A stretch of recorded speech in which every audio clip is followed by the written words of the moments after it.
Hello, everyone, and welcome to the Next Level Wrestling Review Show. I am your host, Jimmy T, and my co-host here's well, I'm getting a feedback. That was weird. Anyway, Vet, do I have any feedback, dude? Um, I didn't hear I didn't even hear the intro play. Neither did I. That's what's weird. That is bizarre. I don't have any feedback. We'll have to ask the people how they can you guys hear us okay?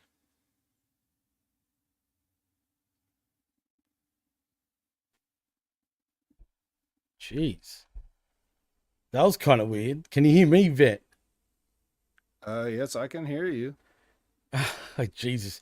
See, I can still hear myself. That. Give me a moment, man. Okay.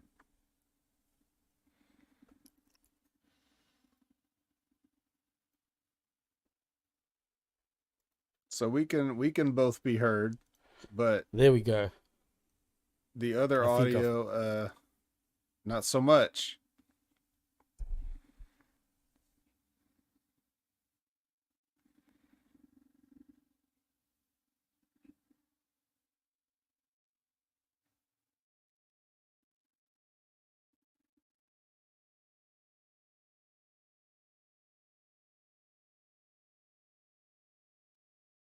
We're live, pal. Oh man. So as Jimmy tries to get his audio sorted, um I suppose we can take a look at you guys in the chat because we're going to have to acknowledge you at some point, right? Um,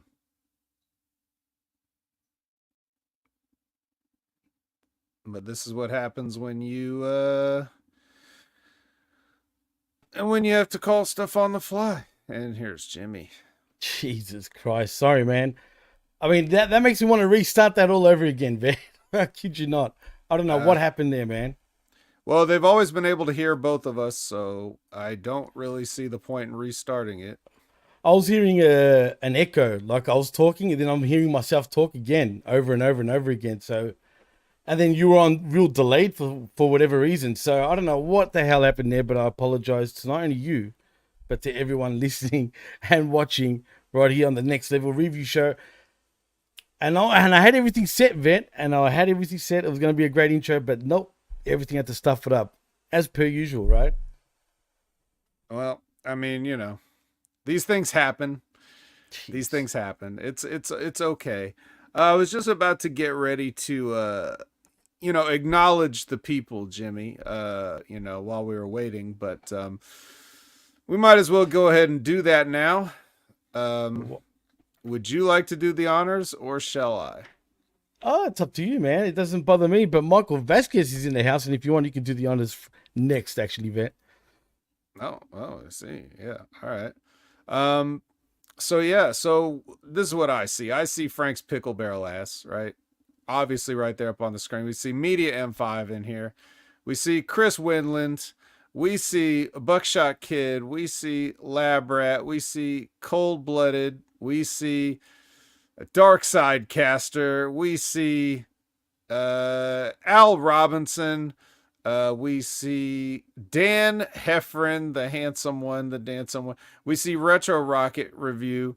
And did I miss anybody? Is anybody on Twitch at this current moment? I don't have Twitch pulled up. No, not yet. But we are Not live on yet. Twitch as well as right here at Hamin Media Group on YouTube and even on Big Ray's account, Vet, on YouTube, Oh, just hey, in case. just in Where bizarre case. stuff, yeah, already Yeah. bizarre stuff has happened on this show with me. You never Hmm. know if we get kicked off YouTube for whatever reason, but Hmm. we're still here. That's what matters. All right. Well, Jimmy, you are in the driver's seat for this portion of the show. You can freestyle it however you like. Normally, of course, we have Big Ray doing a 3 count, which is like the news and other stuff, miscellaneous portion of the show. And then, of course, we jump in the Wayback Machine and do a This Day in Wrestling History, and I've got that pulled up too when we get to that. So plenty of the usual stuff for all of our loyal listeners. But what do you think? I hand the keys over to you. If there's anything that's been going on in the pro wrestling world, now's the time where we kind of sort that out. Well, I've got theories, Vet. So let's start with your Theories. 3 count right about now. You'll see. This is the 3 count. With the latest breaking news in pro wrestling, sports, pop culture, and more. Now back to Big Ray and the Vet.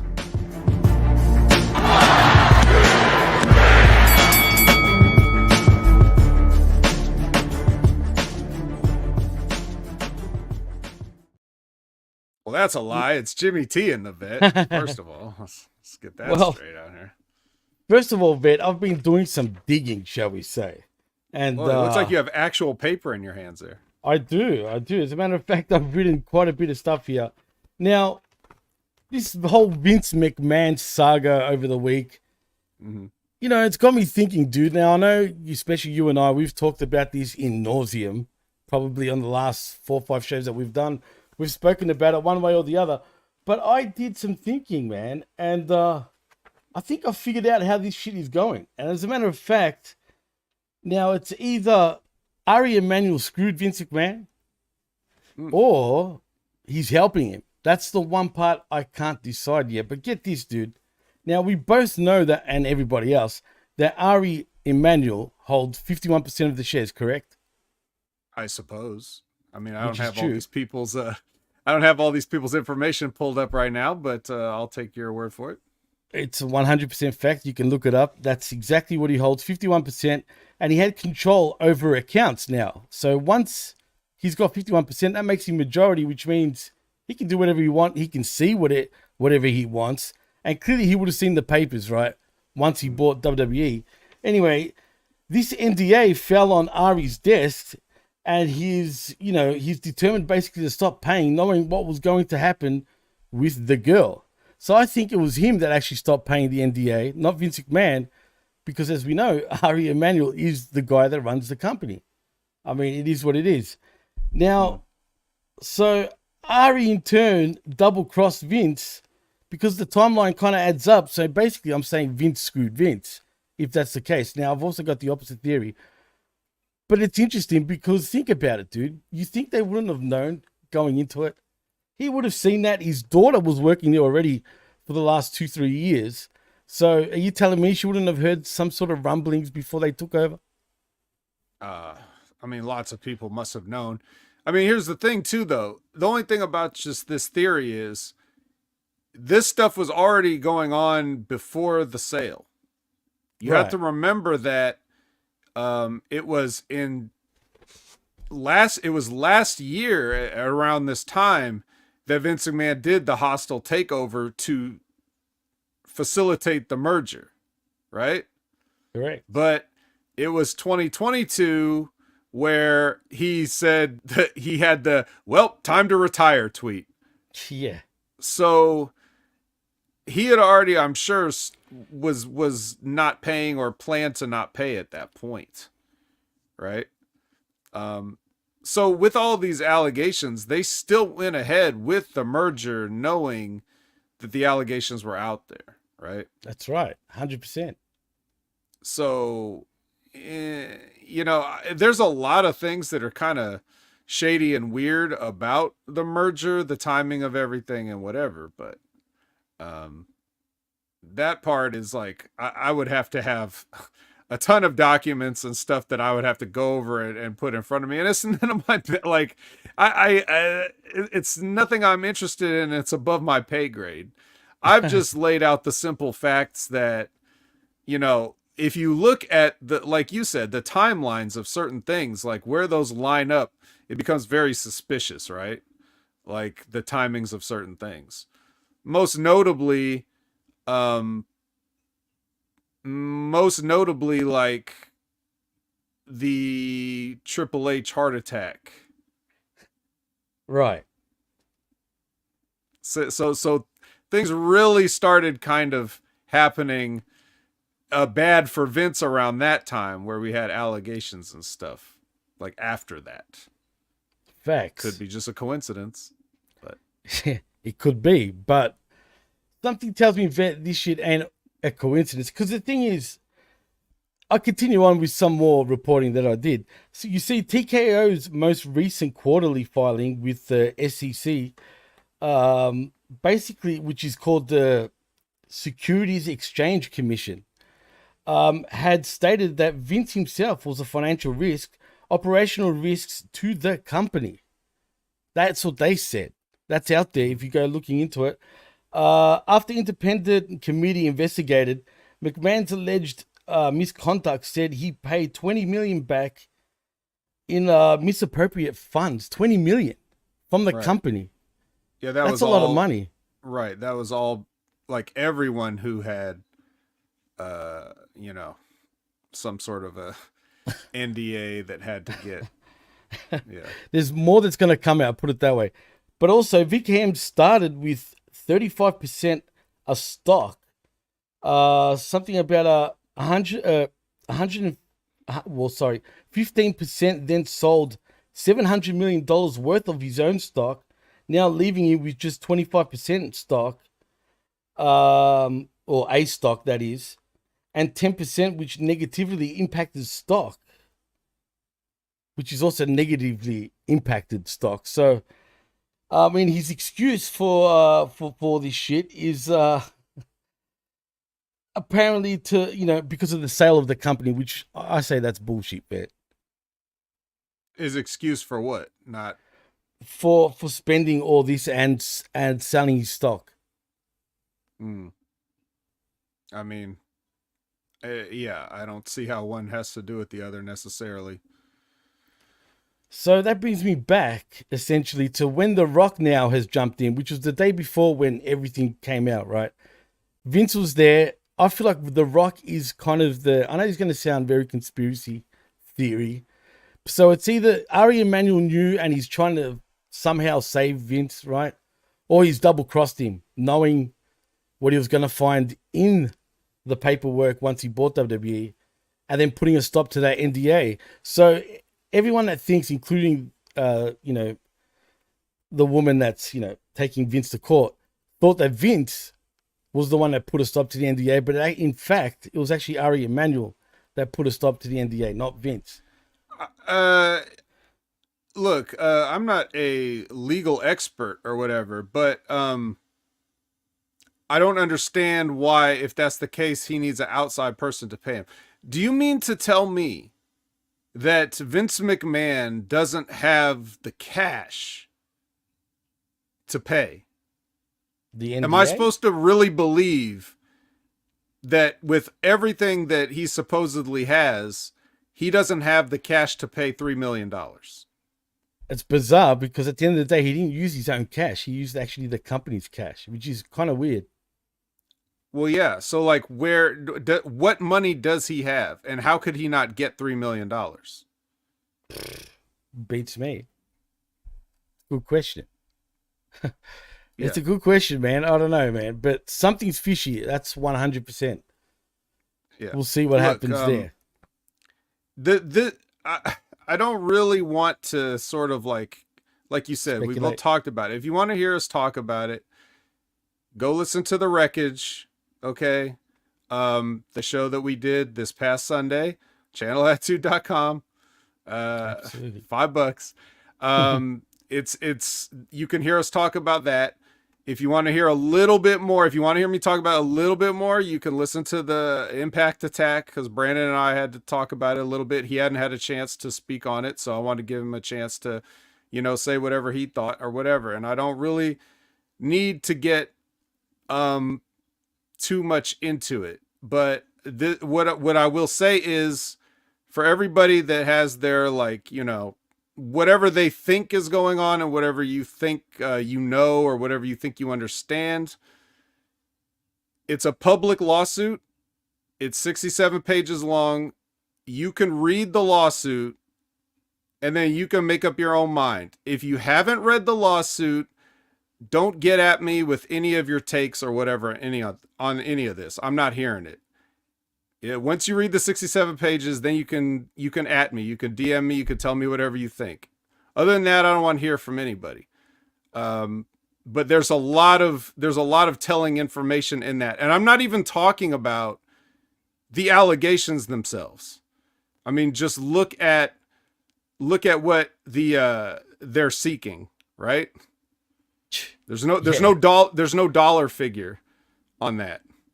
Okay? So just, come to your own conclusions, but I think there's a lot of stuff that we just can't hope to understand here, Jimmy. It's like a whole can of worms. Oof. And each worm has a can of worms. Yeah, and that's what I mean. And like, sorry if I seemed like I was all over the place, but trust me, I jumped down a rabbit hole and I'm thinking, I think I got it. I think I know what's going on, but I could be way off. Now, this is just me speculating and me only. So I just want to put it out there. I might suggest reading that lawsuit. I've read the lawsuit. So the whole thing. Well, just about the whole thing. I mean, all right, Dee's gone over it twice at least. Okay. But yeah, I've gone through all sorts of stuff, put it that way, man. And the lawsuit, it's something else. The way she describes things, it's detailed. And when I say detailed, I mean she goes into every single moment in absolute fine detail. And it's just disgusting. It's the kind of detail you can't really unsee or hear or whatever or imagine. So be warned going into it. You're not going to like it. Definitely, man. And other than that, that's really the major news of the week. Obviously, it's always going to be Raw, not Royal Rumble, but more Vince McMahon. But speaking of the Royal Rumble vet, so apparently we've got no CM Punk who's done his tricep, not his left. I think he's done his left tricep in AEW. This time he's done his right. So that looks like he's not only out of Extreme Elimination Chamber, but also out of WrestleMania, unfortunately for him. I guess he's not going to get his WrestleMania main event after all, vet. And also that means Seth Rollins is out also. And there's all sorts of no Brock Lesnar for this year's WrestleMania. I mean, does this really kind of hurt WWE with CM Punk now pretty much out for the next 4 to 6 weeks, if that? 4 to 6 months, you mean? Yeah, probably. 4 to 6 weeks, he'd be back in time for... Well, that's the actual timeline generally for a tricep tear, but I guess with CM Punk, he's 45 years old after all, so yeah, it'll probably take about 6 months. Yeah, it sucks. I mean, it's bad for their business and their plans and everything like that, but this does open up a lot of options now, because, and it's a good thing that the WWE, especially on Raw, not so much on SmackDown. I feel like you guys that have been watching SmackDown can probably agree that they've been phoning it in lately. Like it's pretty lame. But Raw's been stepping it up. So what they've done on Raw is they've put a lot of players into play and mixing and matching. So you got guys that weren't necessarily on the table for main event spots. Like you were going to look at Drew as a guy that's going to get left off, right? But maybe not now. And they've worked that in so where he's actually got some heat on Punk based on the injury off of this Monday. So now if you have a story of Drew goes after Seth, right? Right. That's a story, right? Because it's like he keeps on going, and then if he wins, if he goes to WrestleMania as a heel facing Seth Rollins, who we all know has a knee injury, and he beats Seth Rollins for the knee injury, that's a ton of heat too as a heel, right? It's doubt. Like, oh, you couldn't beat him when he was healthy, but you're gonna wait till he has a knee injury, and now you can beat him, right? And now you get to have your moment in front of people, right? So it's like the ultimate dick move to do that. That's an interesting story they could go with. You also got Walter now in the mix coming out of Seth Rollins even before we knew that Punk was hurt. Why would you have these guys do a face-to-face promo? Well, it makes sense. Why wouldn't Walter want to be the World Heavyweight Champion or the WWE Champion or whatever? Why wouldn't he? Why would he be content to only be the Intercontinental Champion if nobody can beat him, right? Shouldn't he be the top contender at that point. So now you've got that you can look at. So even though there's a potential that Seth may not be done in time, I'm pretty sure he's going to rehab up to that point. And I'm pretty sure even if he's not fully ready, he's just going to fucking get an injection and tape the shit up and go out there and have a main event match anyway. Cause that seems like the kind of guy that Seth Rollins is, for better or worse. Right. So he'll probably be there, but who will be facing him? That's the question. I know they did this thing too with Cody. It ain't gonna be Cody. Cody's gonna do what he's gonna do. If anyone thinks it's Cody, they're out of their mind. Come on. But I like that they put the tease out there where he has to think about it, right? I like that they did that because, again, that's just throwing more questions. We need questions to have answered. We don't need to have all the answers and then there's no good questions. We need to have questions and we need answers, right? So that intrigue is the only silver lining of these two recent injuries, right? Is what I would say. Right, and I can't believe how people think that Cody, there's a possibility that Cody will lose again. I just, like we were speaking about on the wreckage, or should I say the wreckage, this past, Sunday morning. Come on, man. Last year is exactly when they would have pulled the trigger for sure. And like you said on the wreckage, there was a bit of a power trip going on between Triple H and Vince McMahon, and it was obvious. Because look at the Bloodline storyline. Let's be honest, right? Since WrestleMania, from 2023 all the way till now, it's been a stinker, dude. What significant things have happened for the Bloodline? Pretty much nothing other than the Usos splitting. Right. Which seems like that's a better part of a storyline in which Roman doesn't have the belt, right? Well, yeah, exactly. That's my point. So, come on, man. The signs are there. Like, you can see it. I mean, it doesn't take a rocket scientist to actually figure that one out, but I'll rest my case anyway, Vet. But anyway, in final news though, Vet, have you seen the blow up of Kazuchika Okada? I know most people here don't really care about Japanese wrestling, but we do, damn it. So we will talk about it. Did you see how Pro Wrestling Tees took off all merch related to Kazuchika Okada? But funny enough, everyone's jumping the gun thinking it's WWE. But no, it was actually New Japan that came out and requested to pull all of his merch off of Pro Wrestling Tees. And actually the owners of Pro Wrestling Tees came out and said that themselves. While everyone thinking, oh, Triple H has gotten Kazuchika, he's going to WWE. That's not exactly the case just yet. Why does he have merch on Pro Wrestling Tees? I have no idea. I'm just going by what I saw. I don't know why he does, but yeah. Yeah, I feel like a lot of his merch should be on the NJPW Global shop, right? But you think? I mean, they have their own merch website and stuff. So I don't know why he has outside merch unless it's like I don't know if there's like special event merch for like when he's come to AEW or TNA or those type of things. Like does he have specialized one-time merch that's on Pro Wrestling Tees? I mean, you know what, dude? I've never seen Okada merch on Pro Wrestling Tees. Honestly, never. Yeah. So I don't know. But officially his contract ends. Well, it's already ended now. Like February 1st. Yeah. In your neck of the woods, it's February 1st. Here it's still the 31st, but yeah. Which is also their neck of the woods. Yeah, right, exactly. You guys share a neck of the woods. It's just two different islands, one neck of the woods. Exactly. Yeah. So he's a free agent as of right now, and he's agreed to work like 3 more dates for New Japan, but I don't see it happening now for some reason. It seems to be getting a little dirtier, Vet, when it comes to the split between New Japan and Kazuchika Okada, just by the little things. He just posted a picture with Sugabayashi like today. I didn't see that. I don't think anything is bad between them. If there was, shit wouldn't have gone down the way it did with him agreeing to work extra dates, right? Like everything I'm sure is fine.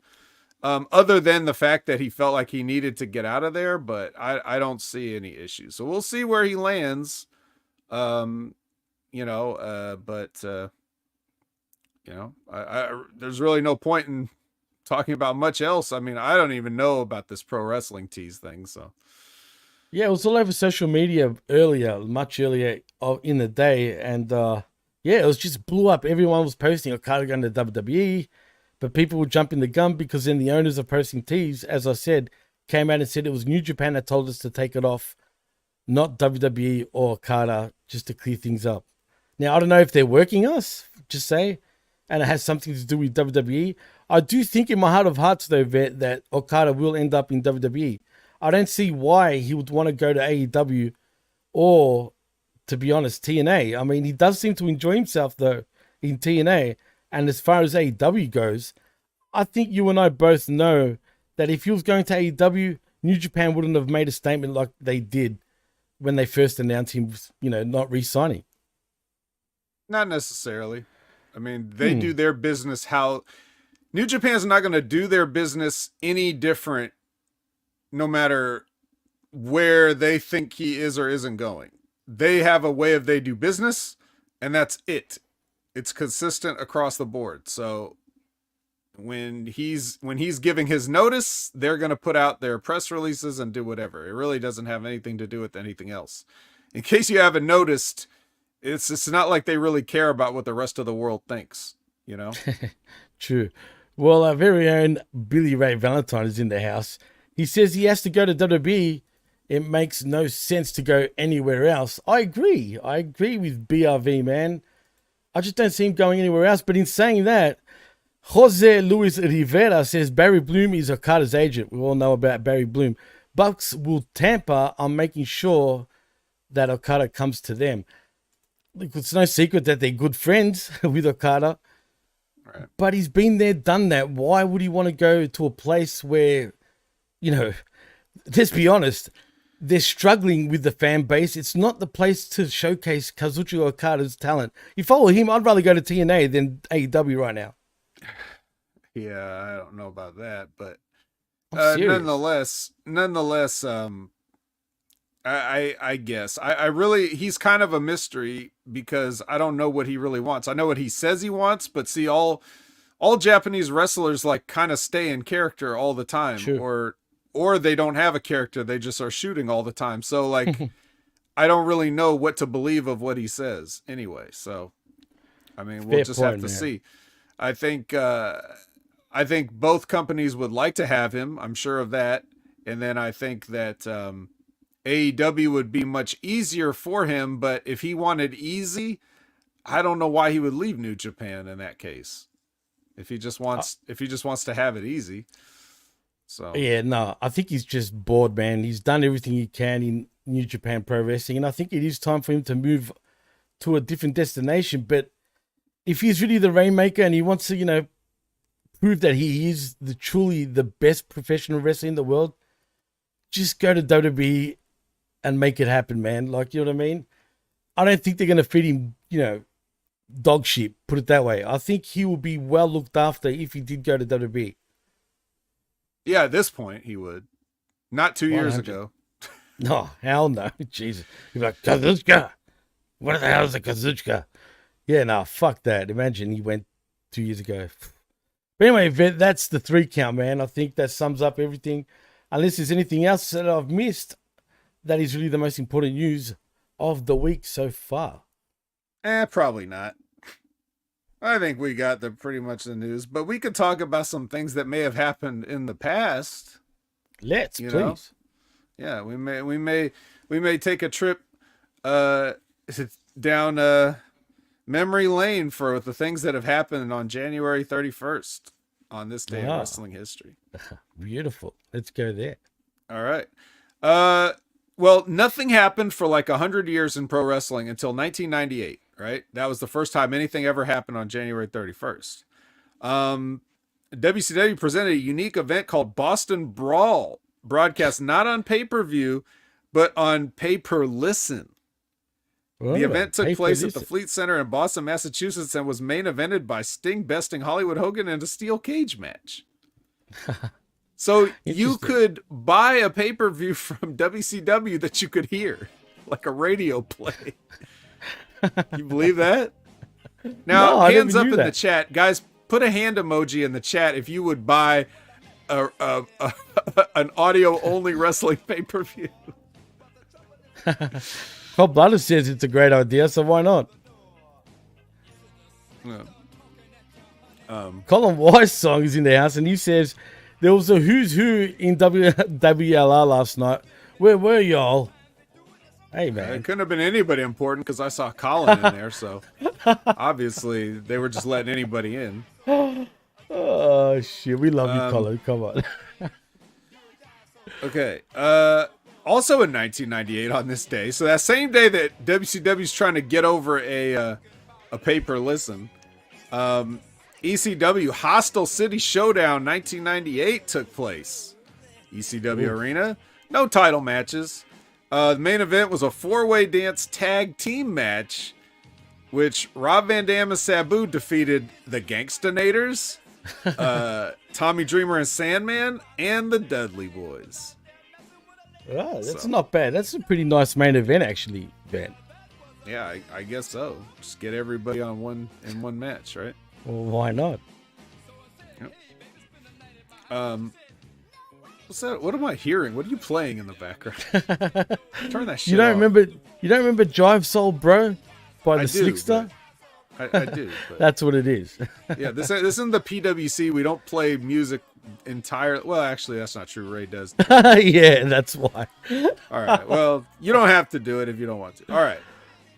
I'm trying to do the Ray, man. Come on. Okay. All right. That's fair. I'm sorry. So in 1999, okay, so the next year, Japanese wrestling legend. I know this is just for you, Mike Martin. Shohei Giant Baba died at the age of 61 after a bout with cancer. Oh man, that sucks. Yeah. Legendary Giant Baba. Either it was cancer or he listened to that WCW pay-per-view and then that was I don't want to laugh at that, dude. Come on. I'm just saying it's possible.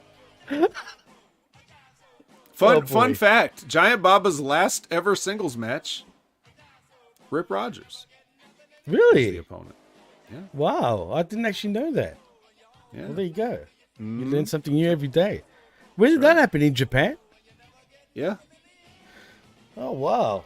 I mean, I've watched some Rip Rogers matches over the years, man, and some of them absolutely make me laugh, dude. Especially, I just want to point out one match. Have you seen the Owen Hart match, dude? In WCW, I think. WCW one? Yeah. Yeah. Not Owen a Hart- paper listen. Although that would no, have it given definitely you your wasn't. money's worth for the paper listen. Oh, my God. You know what I dude. mean?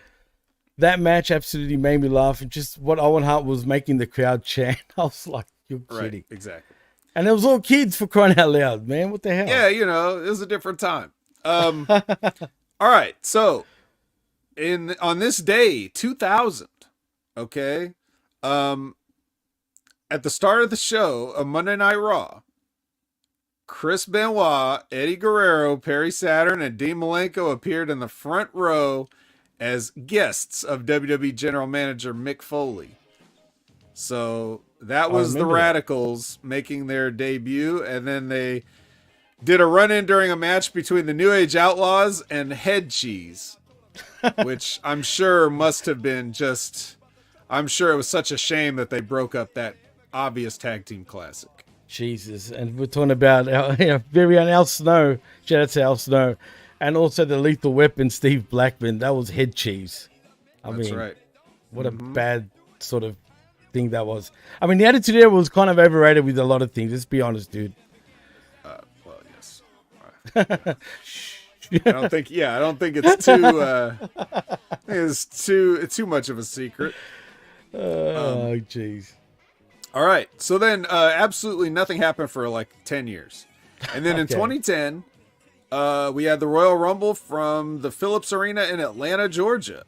This is the one that Edge won after he made a surprise return. Not that surprise return. He was only injured for 5 months this time, not 9 years or whatever it was. So yeah. So It says the 7-minute, 19-second appearance by Edge is the shortest any Rumble winner had spent in the match. And then the other thing that happened on this show was Christian, you may know him, successfully defending the ECW championship against Ezekiel Jackson. Jeez. Remember that? Ezekiel Jackson, does that guy even still wrestle, dude? I don't think so. Jeez, man. I don't think so. He was a big dude, that's for sure. Yeah. Yeah, so, for anybody that wants to, talk about AEW guys and how small guys win and stuff like that, it's like Christian defeating Ezekiel Jackson here. 2015 at Wembley Arena. I think this is the small one. Kurt Angle. Very much. Kurt Angle made Bobby Lashley tap out to win the TNA World Heavyweight Championship. The small Wembley Stadium, just so we get it right. The little which Wembley, holds Wembley Arena. Tiny. Wembley It actually Arena. holds Wembley Arena, yeah, exactly. Which holds 10,000 people. Yeah. I wonder how many of those TNA drew. Well, I don't know. TNA was pretty over in England. They might have drawn a decent house. They were selling out every single show in the UK at the time, dude. No shit. True story. So that's pretty good. 2016, more Impact Wrestling, taped at the Barclaycard Arena in Birmingham, England. Beer Money, which is Jane Storm and Bobby Roode, of course, captured the TNA World Tag Team Championship from the Wolves, which is Eddie Edwards, Fat Eddie, and Davey Richards. Fat Eddie. In the main event of the tapings, Bobby Lashley defeated Kurt Angle in Angle's last match with TNA after just short of a decade with the company. So, wow. There you go. I mean, jeez. Fat Eddie. He's still going. Still going. He's part of the system with Moose. Oh, poor Moose. So, in 2020, on an episode of Friday Night SmackDown from the BOK Center in Tulsa, Oklahoma, Braun Strowman beat Shinsuke Nakamura to win the WWE Intercontinental Championship. Who even remembered this happened? I don't, 100%, but where is Braun Strowman these days? He surely can't be still injured, man. I'm sure he... I think they'll release him again, dude. I've got a feeling they're just going to be done with him. I mean, what's the point anymore? Yeah, I don't know. Yeah. I don't know. I didn't even I had no memory of that. Like, was that Thunderdome yet, or... No? Yeah, well, I think it was... Yeah, maybe. Wait, what year was it again? 2020? Yeah, 100%. Okay. It was at the end of 2019 when the Thunderdome first started appearing. Okay, so it's end of 20... Okay. So, yeah. That's why nobody remembers it, because we all tried to scrub that from our brain. That was a bad time, man. I couldn't watch most of that shit, straight up. Okay. So, notable birthdays of today. Giant Gonzalez, Jorge Gonzalez. Oh. Would have been... he would have been... let me do this math. 58 years old, I guess? Shit. That's not that old, Fortunately, man. he's passed away, yes. Which is true. Remember he's Adams? onesie? Huh? Yeah, he's onesie, Giant Gonzalez, that he used to wear. Yeah. They used to be like Bigfoot, but sorry. Did you say Bryan Adams? Yes, formerly known as Crush? Crush Bryan Adams, yes. Yep. Mm-hmm. Damn, R.I.P. to him. He'd have been 61. Wow. And this guy's still with us, Dave Fit Finley. He is. That's right. He turns... whoa. Wait a minute. Hold up. 66? He's 66 today. Shit. Is he still working for WWE? Maybe? I don't know. He should be. Someone hire Fit Finley, please. True. 100%. Yeah, Fit Finley was the guy that they were probably ribbing him. They were like, hey, you get the women. You teach the divas how to wrestle, Fit Finley. And he's like, I'll show you motherfuckers, and you can probably thank Fit Finley for a lot of what we see in women's wrestling today, as far as like the way it's taken a little bit more seriously and the women have been working harder, because he worked with a lot of those. Let's face it, a lot of them were just basically models, and he tried to turn them into wrestlers. It was kind of a losing proposition, but I think, he did turn out some decent talent, all things considered. 100%. I mean, he tried, but it's weird that they gave him that role with these women. But yeah, it would have been frustrating nevertheless. Right. Yeah. Oh, so thank you, TJR Wrestling, for this day in wrestling history. Shout out to them. TJRWrestling.net. I want to give them credit since I basically just read their shit. Okay. Well, I guess the prelims are over, Jimmy.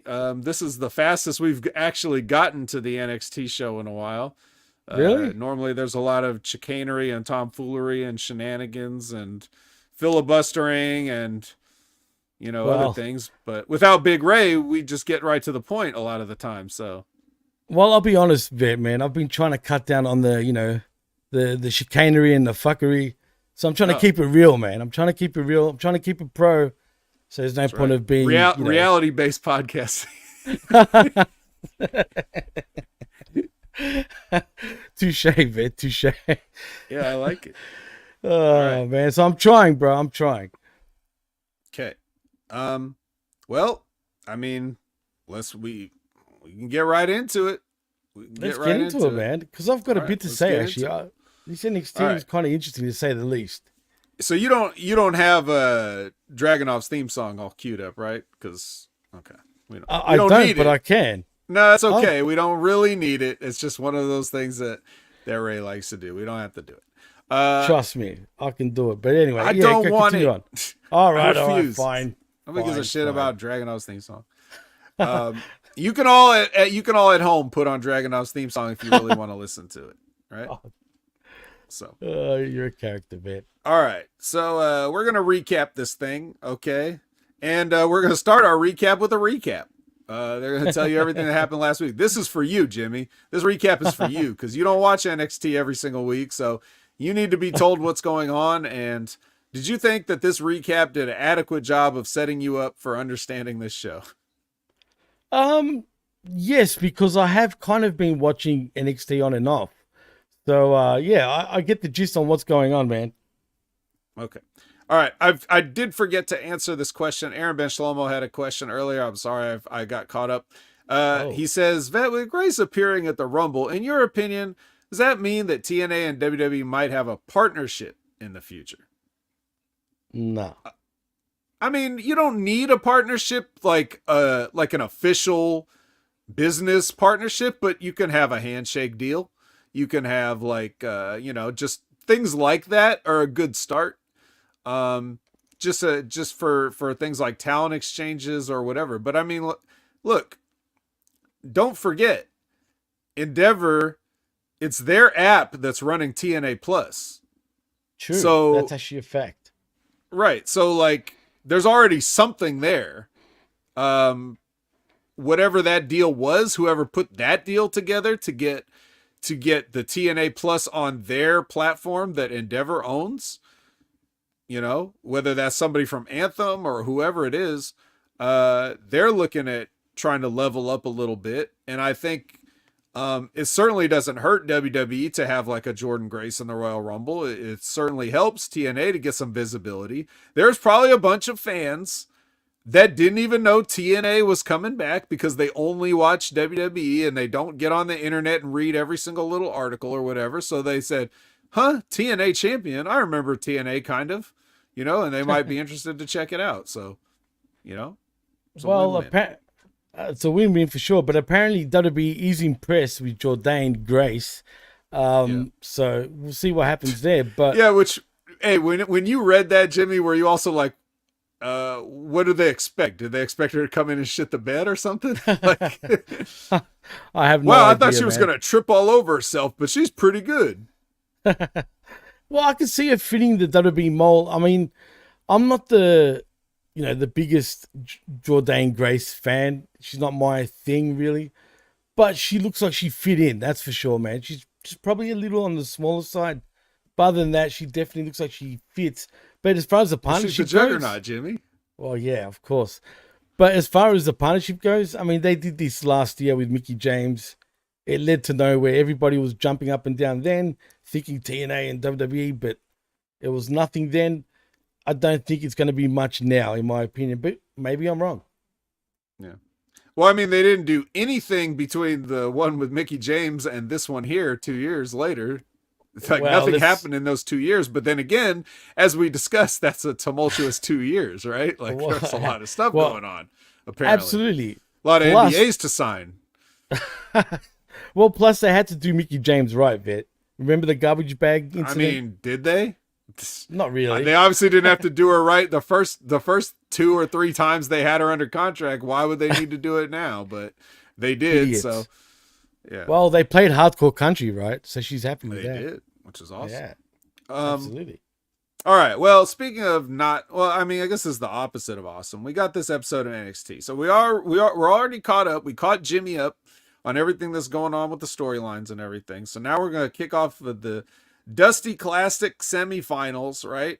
It's the Trick Mello gang versus the LWO gang. These guys violently flip at each other for a while until Trick hits the Trick Knee, which is it's a funny name for a finisher, but it's also kind of lame. The Trick Knee.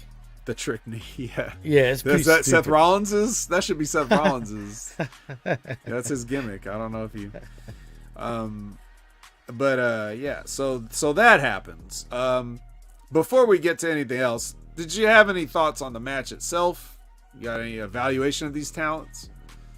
Well, first of all, did this match go a little too long? I mean, Del Toro, yeah, it went way too long. I felt like if you're going to put, Trick Williams and Mello over, let them go over. This match took sort of like 2 commercial breaks, dude, which is far too long.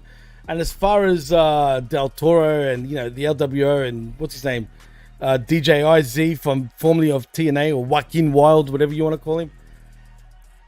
I don't know, man. Like, I rated them at first, but right now they're just lingering, dude. What are they going to do with these guys? Sure, they're still part of LWO, but does anyone care for these guys at this point? Maybe that's the thought of why this match needs to go so long. Like, oh, so these guys are on SmackDown. They're down here in NXT. The NXT guys should be lucky to get a win. Oh, please. I think Mello and Trick are above these guys by a mile, in my opinion. Yeah, well, they're not in a major faction on SmackDown, so. True, very true. Although Carmelo Hayes is kind of on SmackDown now, so I don't know. But yeah, I did notice there was a lot of slippage. Like the ropes must have been a little too. I don't know. Are you sure about the ropes? Yeah, I'm not sure what's going on there. I just noticed that they were having some trouble staying balanced on that stuff. But so yeah. So after the match, Obafemi attacks the LWO. I guess just because he did bring his belt too, like, because when you're gonna do a run and attack, you got to bring your championship belt with you. Not that you're gonna use it, but you just got to carry it with you. And then Trick and Mello see this and they kind of just mind their own business and go to the back. And then Dragon Lee comes out, to help his brothers there. And then he comes out to help, but he doesn't help. He gets beat up too. So Obafemi beats up the entire LWO by himself. Dude, Obafemi is a brick shit-ass, like we like to say down here, down under. Dude, he's huge, man. He just looks like a monster. I never used to rate him like months ago. But you know what? I take that back, man. If they play their cards right, and I'm talking about WWE, this guy can be a huge future star on the main roster. As long as they don't bury his ass, just make him run over guys, especially when they eventually do debut him on the main roster. Just make him run over absolutely everybody because he's just a big animal, dude. All right. Well, there you go. So next we have the new NXT GM, Ava, just Ava. And she is having a little chit chat with Ridge Holland. And then here comes Brian Pillman Jr. and he's got a gift basket full of stuff of himself that he gives to Ava.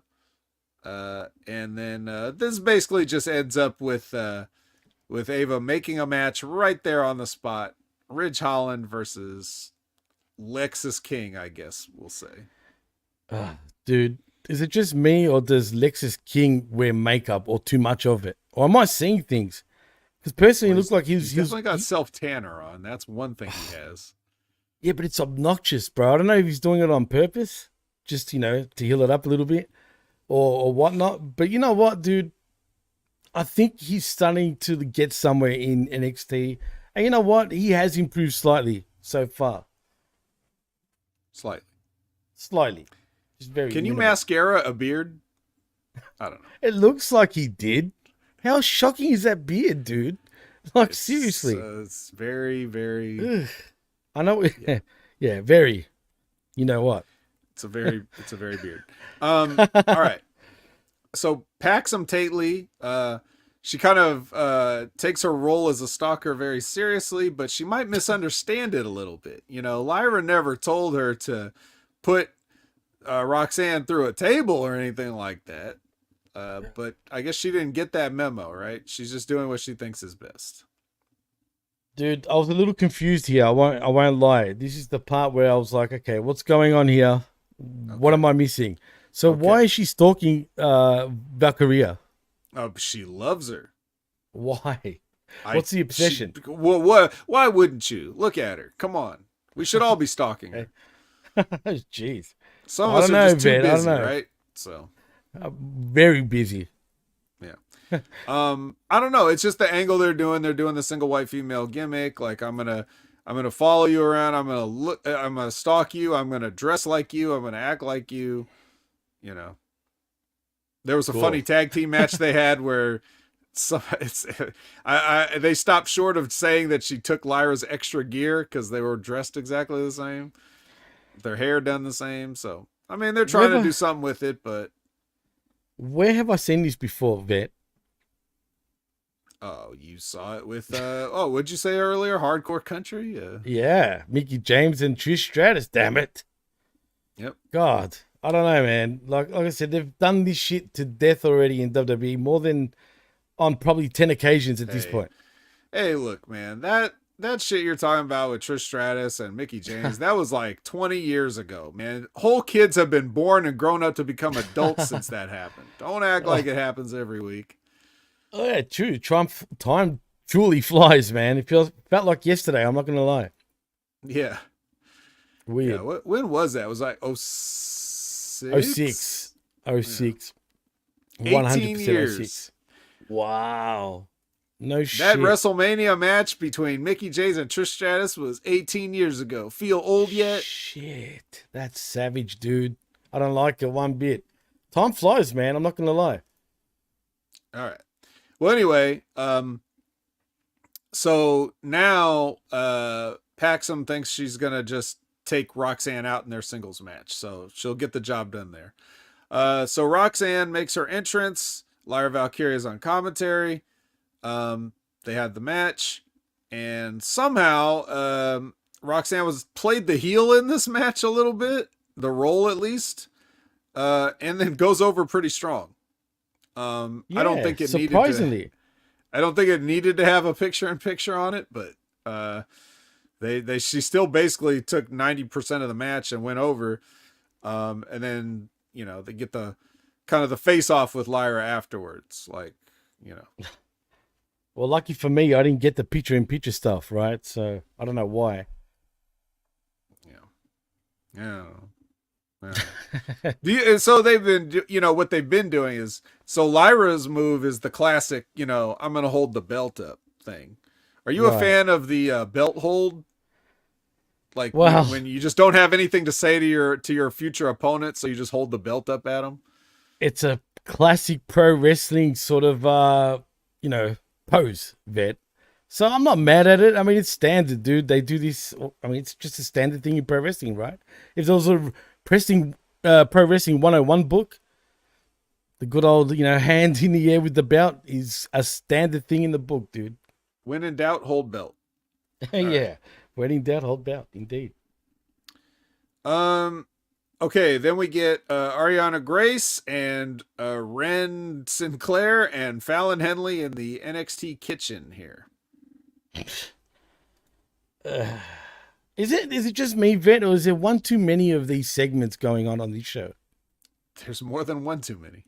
One too many, bro. And especially vignettes. How many vignettes, man? This is just what this show is. Yeah, not much This to say show about is this. vignette after vignette after vignette after vignette. It was never this many, right? I mean, it feels more than usual these days, bro. It might be more, but it's always been a lot. Crazy, bro. I mean, there's not much to say over here other than Ariana Grace makes me laugh. I mean, she's How could like, she not? she's taking after her old man, that's for sure. And you know what? She's amusing, bro. Yeah, you want to talk about like old OVW stuff, talking about the Punk and Cody thing and being there for that, and talk about like this kid running around. I'm pretty sure she was there once or twice when Santino brought her to the Davis Arena. Really? At least that's how I remember it. Yeah. How old was she then during that time? Couldn't have been that old. She must have been only like 3 or something. Oh, shit. I'm Wow. not sure exactly how old she is now, but I I don't know. thought she was in her mid-20s, something like that. Yeah. Well, the timeline adds up. If it was 18 years ago, same time that Trish was getting molested by Mickey James, that's when good old Santino was down at OVW with us. So Was he doing the Cobra in OVW? yeah, not yet. That would Okay. come later.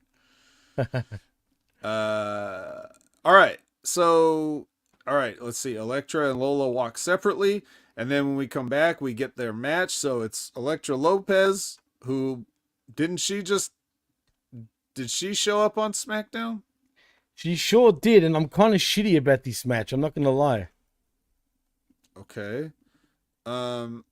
So yeah, it's her versus Lola Vice. So you said you're what about this match now?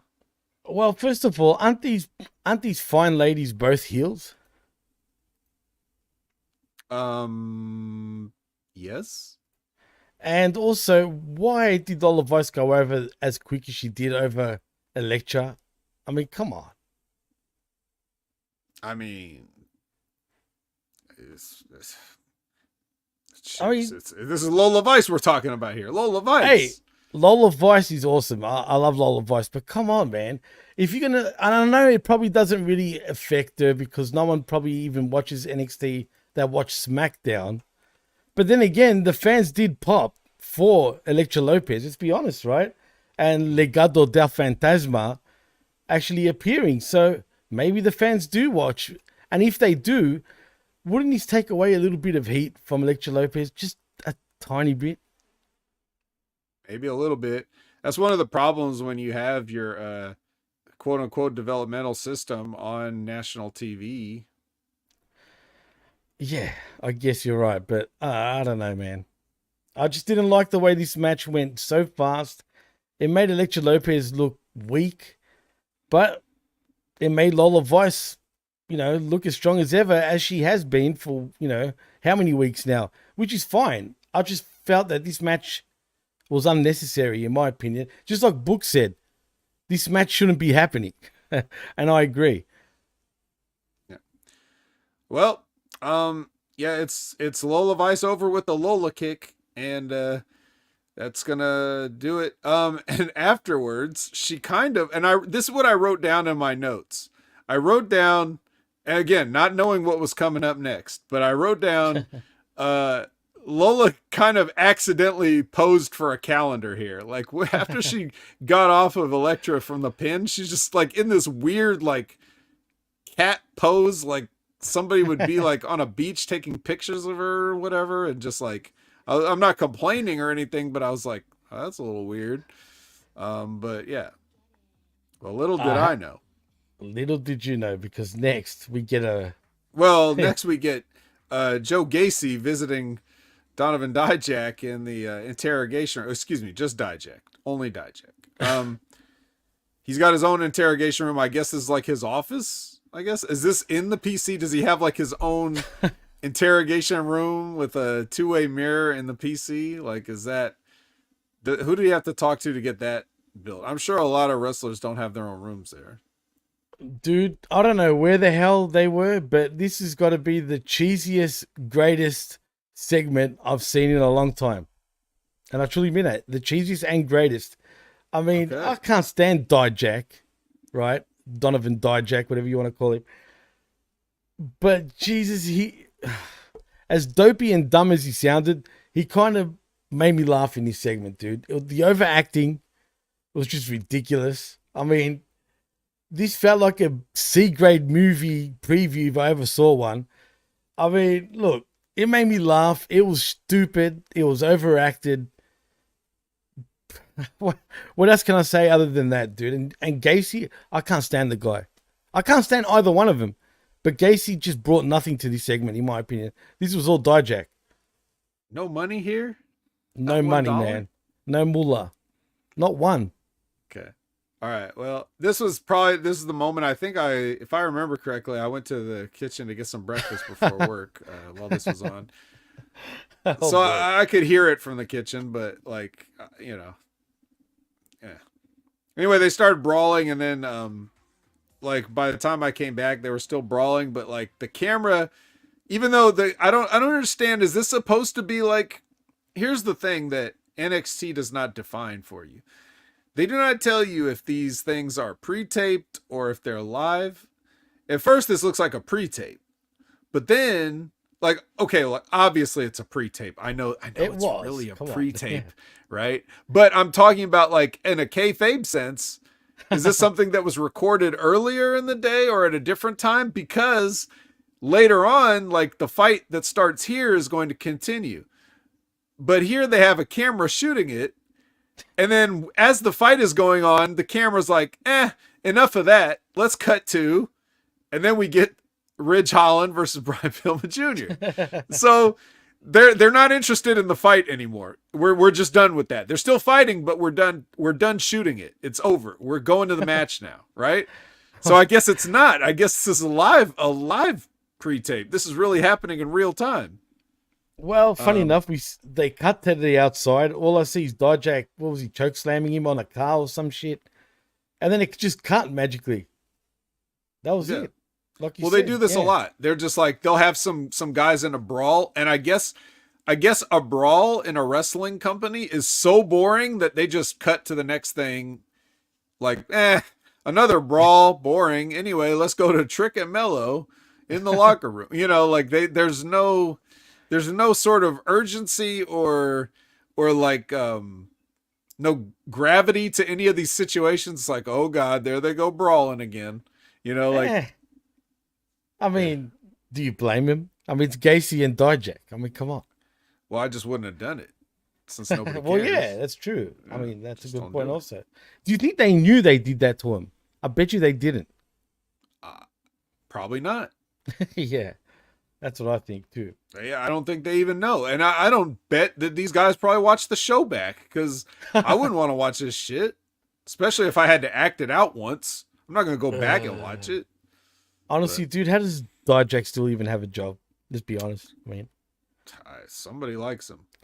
somebody does. I mean, it ain't me. I mean, I can understand why you would want to give him a job, but then Oh, well, he's big.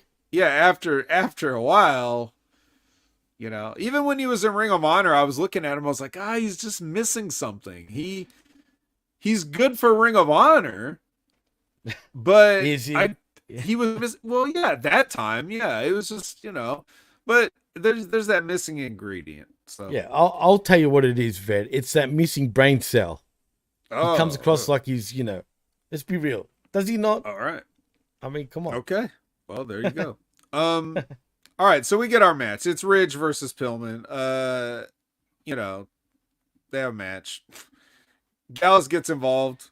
That causes Pillman to be able to hit the coronation. So he goes over on Ridge here. And then afterwards, Gallus gets in there and gives Ridge, the modified Pillmanizer. So Okay. yeah. Now, what am I missing here, Vet? Does Lexus Pillman, whatever you want to call him, is he like friends with what's it called? Those Scottish fellas. What's their names again? The Gallus? Gallus. That's it. Is he friends with these guys? Was this match Absolutely no disqualification? Where was the ref? No, I mean, you know, it wasn't no disqualification. It's just I truly am asking you, like, where was the ref? Because it's kind of odd. Yeah, these refs. Well, it's a developmental. They're just learning to be okay. refs. My bad. Obviously. No, man. You know, What do I ask? well, so I assume they distracted the ref when they originally came out there, right? Look, when Gallus is on the screen, there's like a 20-80% chance I'm not going to be watching, right? Like 20% chance I'm going to watch, 80% I'm going to be looking at my phone or out of the room or something. Gallus it's death. It's television, entertainment, ratings, all of it. It's all death. Yeesh. You don't want those guys anywhere. And why does Wolfgang still have a job, dude? I don't know. I don't know. Jeez. God damn it, man. Anyway, it was great for Lexus Freeman, whatever his name is. Now, what's his last name again? Lexus King? Oh, that's it. Lexus King. I was kind of surprised that they gave the win for Lexus over Ridge, but man, Ridge looks more in shape, man, right now. And does this mean Ridge is not on SmackDown anymore? Forget Butch or whatever. Pete Dunne, that's not a thing anymore. Who knows? Who knows? I don't know. Okay. Interesting. Yeah, I don't know. But yeah, I mean, they kind of 50-50 book Pillman. Like, he loses, he wins, but whatever he does, it's really not about his match. He's always like he's doing stuff in the back like he did here on this show. Not only is he giving gift baskets to people, but also, you know, hitting on other people, but that's later. Actually, speaking of which, Andre Chase prepares to say goodbye to the U. This was brilliant, bro. Okay. Loved it. So we're going to go to commercial, and we're going to come back. And when we come back, we have Trick and Mello, and they're having a conversation in the locker room where they just say a bunch of stuff that happens as wrestlers doing promos. Like, you got to focus on your match, man. Oh yeah, well, you know, it's the same old shit. I mean, are they going to split it's like these every two week ever? there's something like this. I know they've gone stale, bro. I mean, either you're going to keep them together or forget this. Do I trust him? Do I not? I mean, how long can we stretch this shit for, man? We can stretch it until Vengeance Day, and then maybe a little bit after. Pal. Cool. Retro Rocket V says, "What is Regal's role in NXT? We seen him last week. Apparently, you weren't paying attention. He was signing over ownership to Ava. He was the previous general manager. Now he's making it official that she's the general manager. I guess he was the general manager the whole time he was in AEW and doing the Blackpool Combat Club. So he was probably making phone calls to Shawn Michaels, telling him to make all the matches that he wanted the whole time in AEW. And now he signed it over to her. That's what he's doing." And also, Vet, according to Liz in the chat, she says apparently, which I must have missed it somewhere, I don't know where they announced this, they traded Tyler Bate for Ridge Holland. Well, she's being facetious. I mean, that is literally what happened, but they didn't make a story out of that or anything. That's just how it ended up. They were just like, no, they left Pete Dunne alone. Sheamus is gone. And then they just put Tyler Bate up there like, hey, you know, you're an English guy. I'm an English guy. It's like a Tony Gurria style tag team. Tony Gurria. People think he was, from the US, but actually he's from New Zealand. Did you know that? There's a fun fact. Who? Tony Gurria. Yeah, I knew that. Ah, I know you would. You're the vet. Of course you would. Yeah, I'm the vet. I know everything. Absolutely. All right. So here, we're about to get the a Chase eulogy.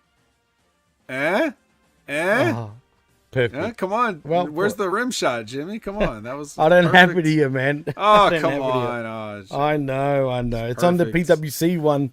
It's not on the Hamin one, unfortunately. Right. Okay. Well, anyway, yeah.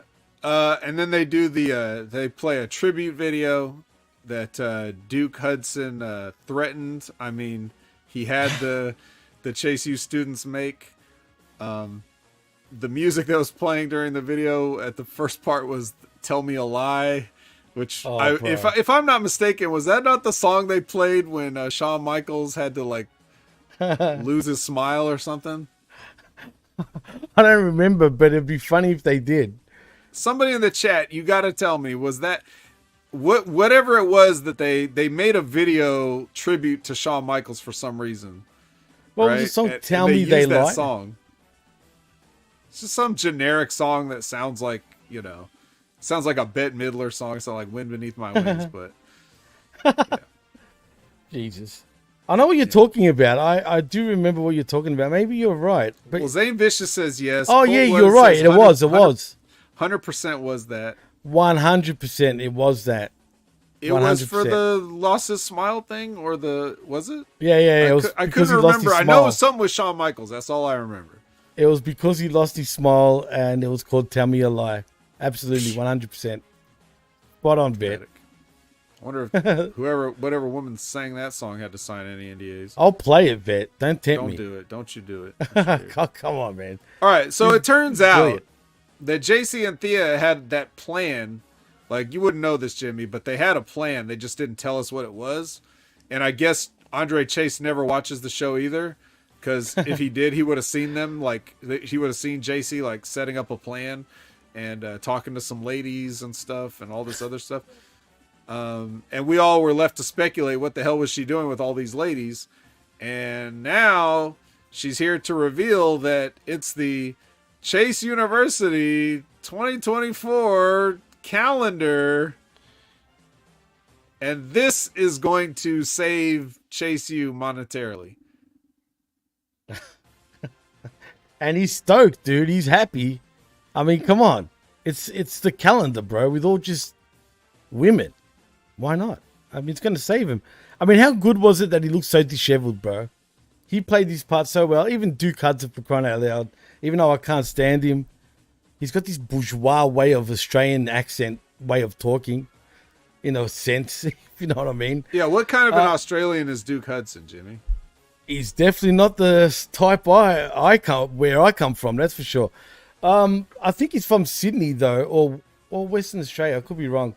I don't know, dude. He just sounds more like a private school, type of dude. The way he speaks. And it makes sense. He's part of Chase U, bro. Come on. Okay. Yeah, I was just asking because, there's no way we can tell the difference. But you, on the other hand. Come on. Yeah. Do I sound that posh? He talks like this. No, Come I'm just on, saying vet. An Australian can hear the discrepancies between Australian accents, whereas most Americans probably think you're all British. So I can't stand that. The more that they call me British, the more that it annoys me. It's nothing like the British accent, damn it. Yeah, do I sound like this, vet? Well, honestly, do I sound like that? No. Like, come on. Only when you sound like that. Exactly. Yeah. So I don't know. I forget how much the dollar figure was that Chase U was in debt. Wasn't it a couple of million? I don't remember. It was definitely many tens of thousands. But I don't know how many calendars they expect to... I think they could have washed enough cars to pay for it if we're comparing it to selling calendars in 2024. I don't know. I don't know. There was a lot of debt, and clearly Chase was very disheveled about it. He thought he lost it. He practically lost his smile. I mean, tell me a lie, Ben. Yeah, I don't know. You could turn that off now. We get that. All right, god damn it. I want to cry. Yeah, don't make everybody cry. Anyway, this was the greatest segment, Ben, of the night. Bar none. Okay. All right. Well, I hated it, but anyway. Really? So Wow. how about this vignette with the family though? Hey, we got a Oh, girl. God. Hey, she's a girl, and hey, we grew up in playgrounds, and hey. Oh, God. Look, my significant other's Italian, right? So, the It's stereotype. funny. She Hey, sounds wait. Australian. Yeah. Well, she doesn't put on the accent, she doesn't Hey. really to put it on. But that's like someone from Italy. But these guys and girls are total wise guys. So, hey, where's Tony, huh? You know what I mean? Where's my pizza? What's her name? Is her name Rizzo? What's going on here, bro? What am I missing? Rizzo. Adriana Rizzo or something like that. Yeah, Is she related to the baseball player? probably. It's probably Her accent, bro. If I was a dude and I was going out with her, I'd be like, don't talk like that, please. In fact, don't talk at all. In In fact, sign this NDA, please. And is it just me? Oh, yeah. Is it just me, though, Vet? Honestly. But does she look like an Italian version of Indy Hartwell, or am I seeing things? I'm not making a personal judgment, but just an observation. There's a lot of long-faced women that the WWE has given contracts to. I was going to I play don't know Mr. if Ed, there's but I something better not. to that, or what. I don't know. Yeah. I promised I NDAs, wasn't anyone? going to be as mean to people that superficially look a certain way and can't help it. If you make yourself look a certain way, I will roast you. If you were just born a certain way, I'm not gonna do that anymore. Yeah. That's what I say. Yes. Well, speaking of horses, Fallon Henley. She's in the back shit. doing Stevie Richards Fitness. And She does. then Brooks Jensen comes in and it's like, hey, remember when people liked stuff we were doing? And she's like, yeah. Because everybody else wanted to leave the group, and he's the only one that didn't, because he didn't have shit else to do. So like, Josh Briggs left. Fallon Henley's fine with that, and he's just like, hey, I don't have another thing. My thing was you guys. So now he's trying to buddy back up to Fallon, and then Ren comes in. So this is the second time we're seeing Maddie Rankowski here. She comes in and she's like, hey, are you ready to go? And she's like, yeah, we got to go. And then they made a point again when Ridge was getting the shit kicked out of him and his ankle broken. They were making a point to say how he doesn't have any friends, right?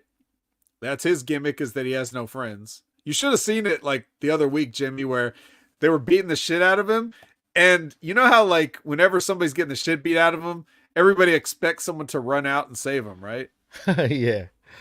And then they just always just show the thing, and then they make it like a surprise when like somebody's music hits, right? So they're beating him up in the ring, right? And then the camera cuts to the entrance, but nothing happens. And then they go back to the beating, and then they cut back to the entrance. So it's like they were expecting somebody to run out and nobody did. Like, how corny is that? It is corny. They were just trying to make the point, like, nobody's coming to help him. What's the end game with this? That he's a loser and he's got no friends? Is that what it is? I mean, I think the end game is that Brooks Jensen is going to be his friend, because he doesn't have any fucking friends either. And that mustache, man, and the mullet, whatever he's going for, like, what the hell, bro? Curly mullet, yes. He reminds me of like a southern Kenny Omega, bro. You know what I mean? If there's such a thing. Like, seriously, yeah. if he grew a mustache, sort of permed the hair a little bit more, and yeah, he'd be like, Kenny Omega, pal. Yeehaw. Yeehaw. This is silly, bro. All right. Yeah. Okay, so Chase Hughes gets hype about the fact that they're saved. Well, potentially. Actually, we'll have to wait and see at Vengeance Day how many calendars they sell. Do you think I they'll wonder sell if I'm going to check. Trust me, I'm going to check WWE Shop and see if any calendars are available. Actually, are they going to be available? Or is that just, the kayfabe? I don't know, bro. I don't know. What's the point of doing this, saying that people can buy them and then not do it? Because you know that these marks would ironically buy a calendar just because it exists, right? 100%. I'll buy one just for the bit. Like, I already have the sweatshirt just for the bit. So I could get a calendar just for the bit too. It's no big deal to me. I can afford it, but well, not if they're going to be as much as it would take to pay off the debt. I think Labrat said $100 a calendar. Yeah, I don't know about that, but what was the damn debt again? Can someone in the chat actually tell us the debt, just so I know? I want to know now. I want to say it was like, it was like 160,000 or something like that. Are you sure it wasn't more than that? I'm not sure. That's the whole point. I can't remember.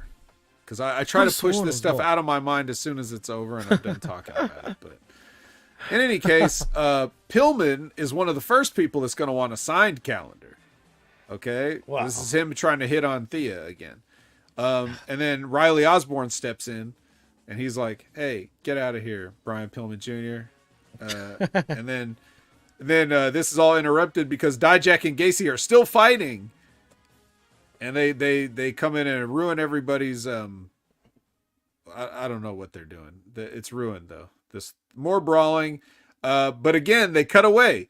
You know, like who cares? Who cares about this fight? Because we got Fallon Henley's match. Fallon Henley's match is coming up, so we got to get to that. Again, they did it to him, bro. Yep. Again. Shows what they feel about these guys. I mean, let's be honest. I mean, these just shits on them, bro. It's only them though. It's only Gacy and Dijak. Who cares? Nobody cares about them. They'll be released after WrestleMania. Yeah, 100%. Fallon with Ren versus Ariana Grace.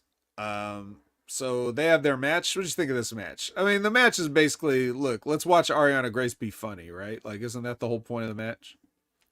Yeah, but the thing is, she made me laugh a little bit at first, and then I couldn't help but think, you know, when she came out to a very generic theme, I couldn't help but think, were they trying to go for the Dancing Queen song by ABBA? No, I think they just wanted to have that fake old generic pageant music, you know. They should go for Dancing Queen, like some version of that, like ding ding ding. No, that's too. See, no, you want it to be more generic for her character. Fair enough. She's pretty generic when you think about it. No, right? I don't mean like that. I just mean no. I know. That's the kind of stuff that a beauty pageant contestant would. In any case, so the funny part of this was like the chicks from Metaphor come out and Fallon Henley's outside and she watches Lash Legend run all the way down the ramp and boot her in the face. Like she had all day to like get out of the way or counter it or do something. It was like, again, like the Austin Powers thing where he's like driving the steamroller and the guy's like, no. And it was like 100 feet between them and he just won't get out of the way.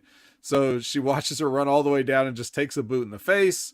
She goes in the ring and Grace covers her and oh my God, I can't believe I won. So there you go. Yay. Cool. I mean, I guess, but I don't know, man. By this point, the show's starting to get kind of on, you know, borderline ridiculous, if you know what I mean.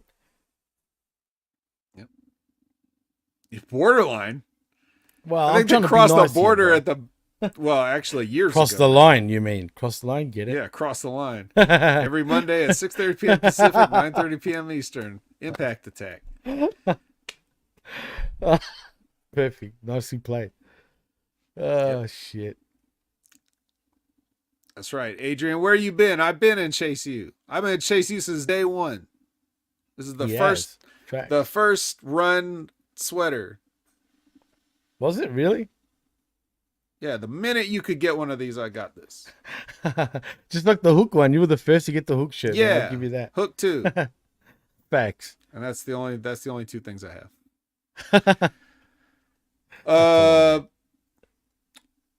So yeah, next is the OTM vignette, or should I say Out the Mud.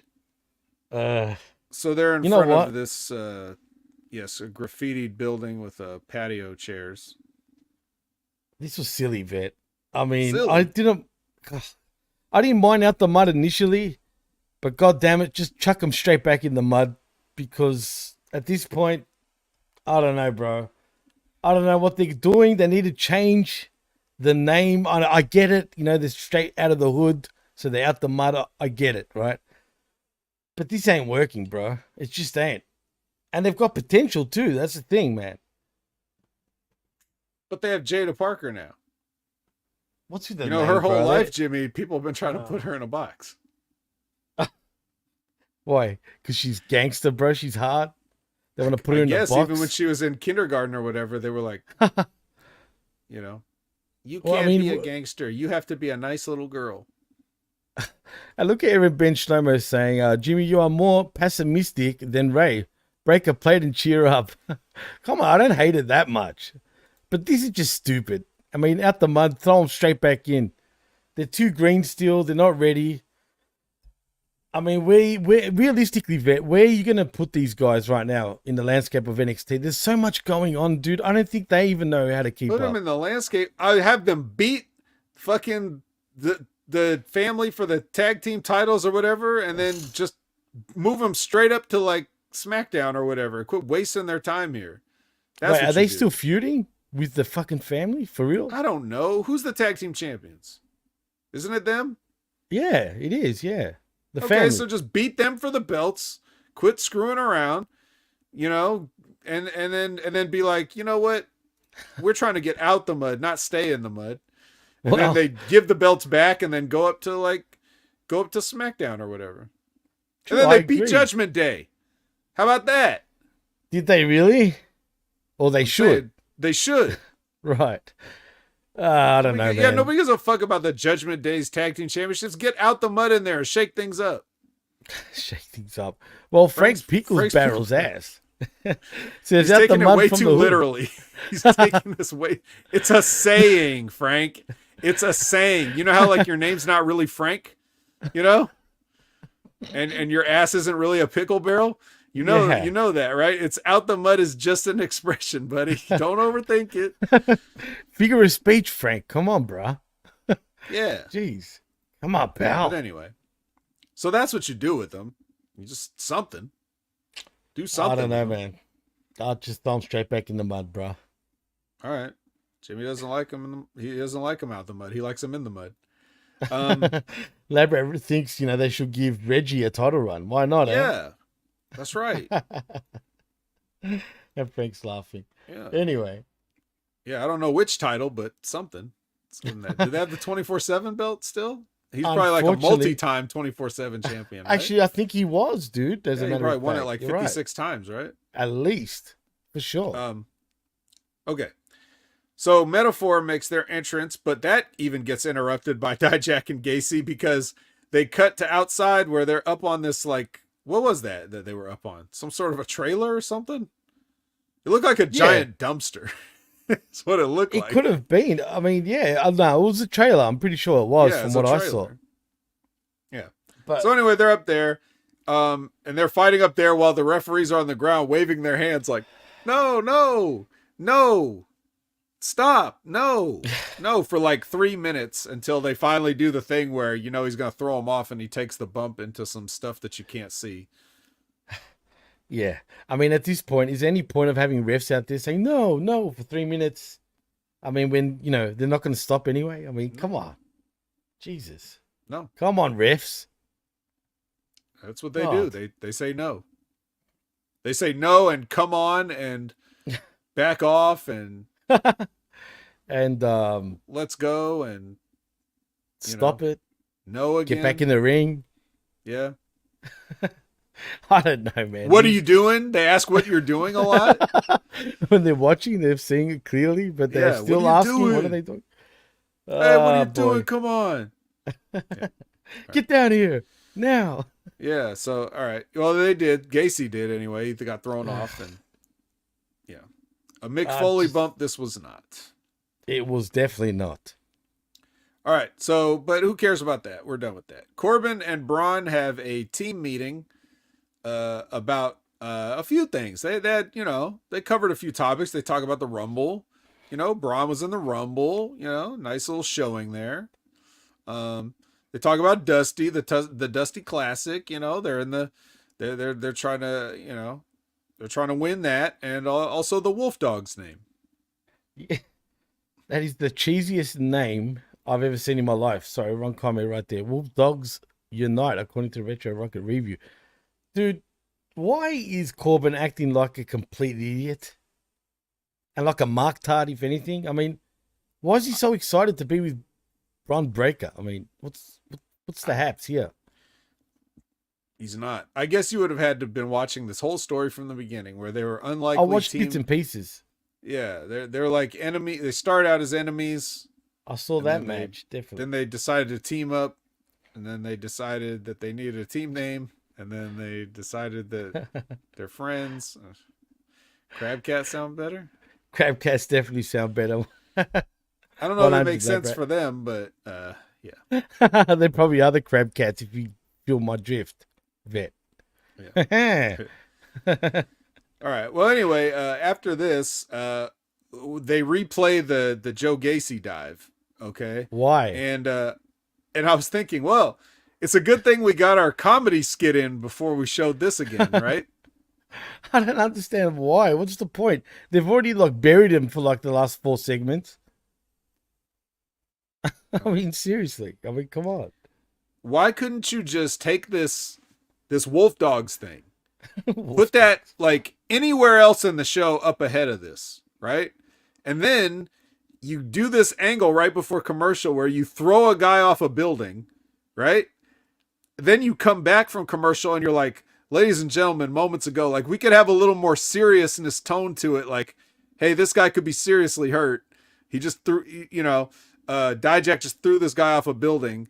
He might be dead. Let's take this seriously a little bit. But no, instead they have to stick this comedy skit with the Wolf Dogs in front of it. Like, this is what I mean when I say that NXT is ridiculous in terms of like their formatting. The tone is completely, you're just basically saying, this is all phony. Who cares? Who cares? Who cares about anything we're doing? Let's just have fun. But so then how are we supposed to feel about the fact that Gacy got thrown off a building? Are we supposed to think that's funny? Or are we supposed to just like, are we supposed to take it seriously? Like, are we supposed to feel bad for him? Or are we supposed to just be bored with it? Like, oh, another guy thrown off a building, huh? Let's move on. Like, how are we supposed to, as the audience, what do they think their audience is supposed to think about that? That's a good question, Vet. What is the audience supposed to feel about this shit? I mean, does anyone even give a shit? I mean, I don't. I couldn't care less. I mean, he could throw him in the pits of hell for all I care, and it wouldn't bother me. He's just like, right. This is honestly but you, Jimmy, you're you know what's up though. But I'm saying, think of like a regular fan that's watching this. I'd be laughing. I'm not like what? Lie. Yeah, like what? How am I supposed to? It's like you must have no brain whatsoever. I mean, seriously, like it just doesn't work. You're just watching you. How did you even figure out how to turn the TV on if this shit is entertaining to you? How did you figure out what the power button does on your remote control if you actually think this shit is entertaining? That's the $1 million question, as a matter of fact, Vet. I mean, that's a good question too, no less. I mean, yeah, look, this says that Dijak finally took the trash out, but then they're wondering what's the trash. I guess Gacy's the trash. Gacy's definitely the trash. But if he's taking the trash out, he should have jumped in after him.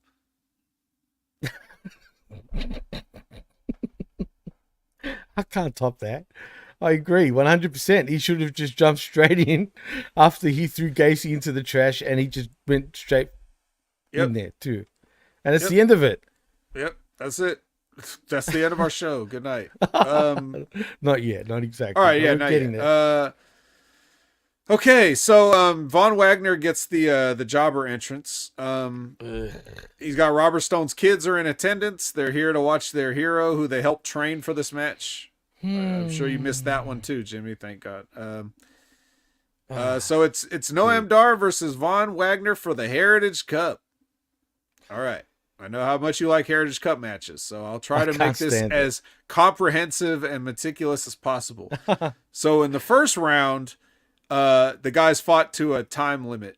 Okay, so nobody scored a fall there. In the second round, Oro Mensah jumped up and distracted Von Wagner, and Von Wagner knocked him off the apron.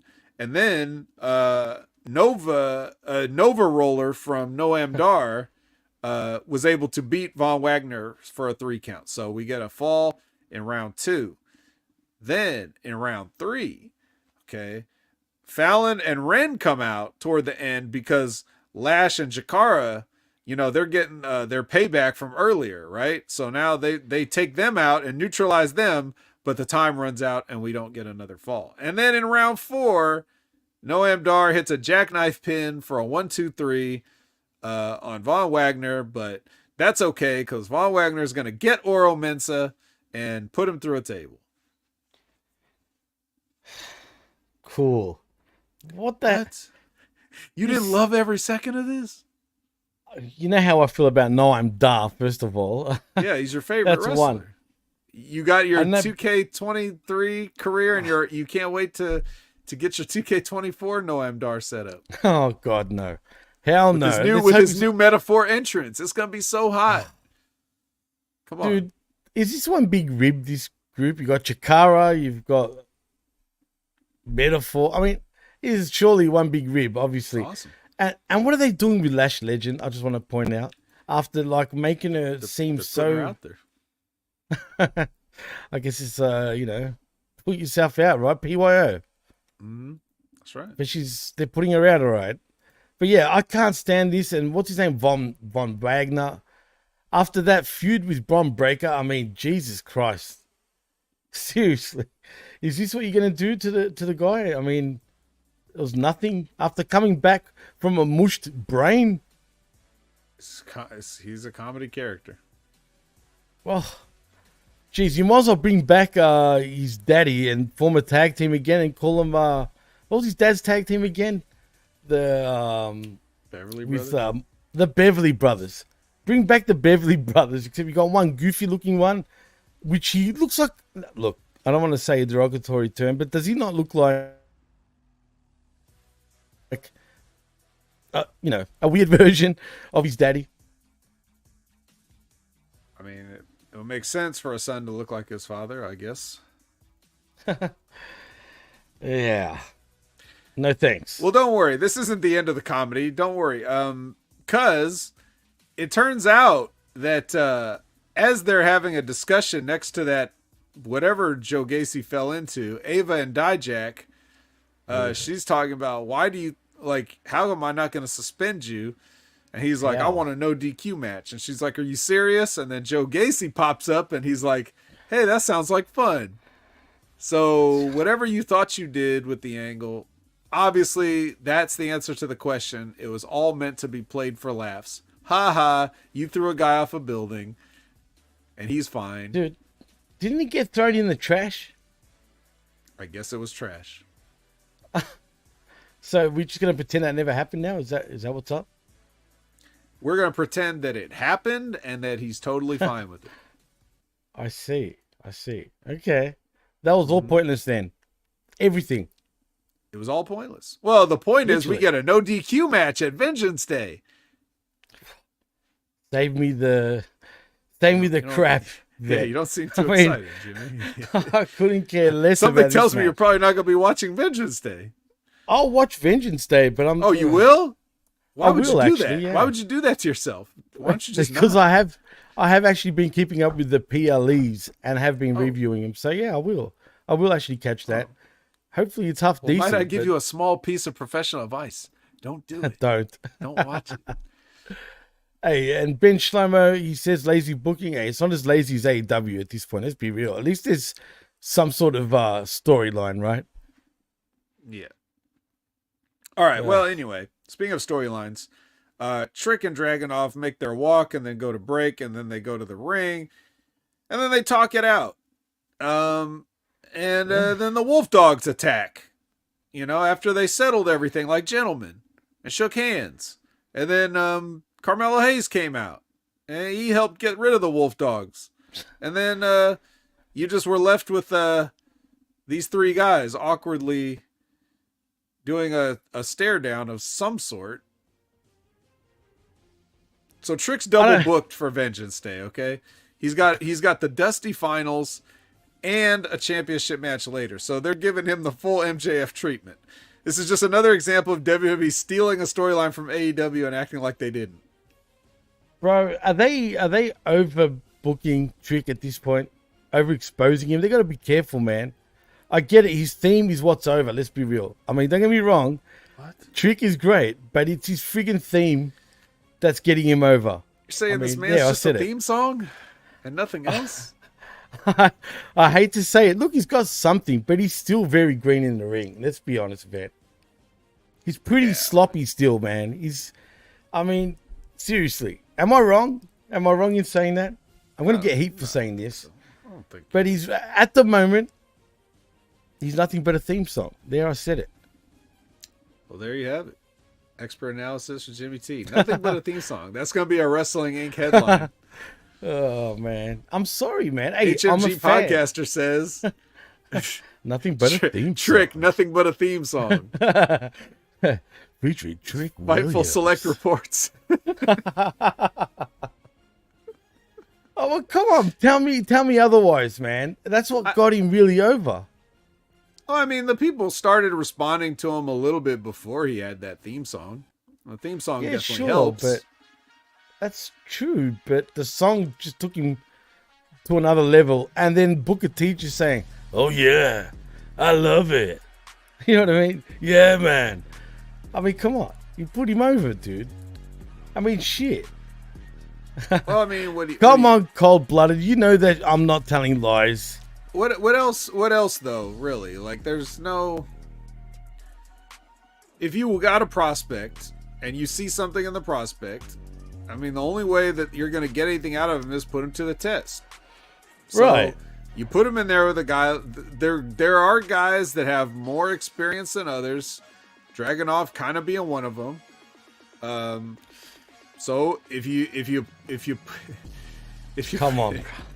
if you put him Jesus. if you put him in there, if you put Trick in there with guys that are better, that's how he's going to improve, and how you'll see, can he handle a main event spot? I mean, you got to learn somehow. What is he do? You're not going to learn just doing drills in the ring, right? So he's got to have the opportunities, and if he gets this opportunity and makes something of himself, then they may be like, okay, he's progressing even better than we thought. Maybe we can do something with him now on Raw, SmackDown, whatever. That's just how it is. What would you suggest they do with this guy? He's already been a sidekick for a long time. Now he's branching out on his own. Like, where else are you supposed to go? You got to go forward in some way. That's a good question about where you go with him. But look, first of all, his promo game even needs to improve. He talks too fast, doesn't slow down, sort of thing, if that makes sense. He's always sort of like going 100 miles an hour with his promo when all he has to do is just slow down a tad, take a breath, say shit where people, hear you, man. Like, he's got to relax a little bit. But look, where you go with him, I'm not going to break a plate just yet, Aaron. Come on, relax. But just slide him in easily, man, and slowly at this point. The fans love his tune. Everybody wants to whoop that Trick. I mean, heck, is he not sort of like a pimp? I just thought he was a guy that likes to have fun.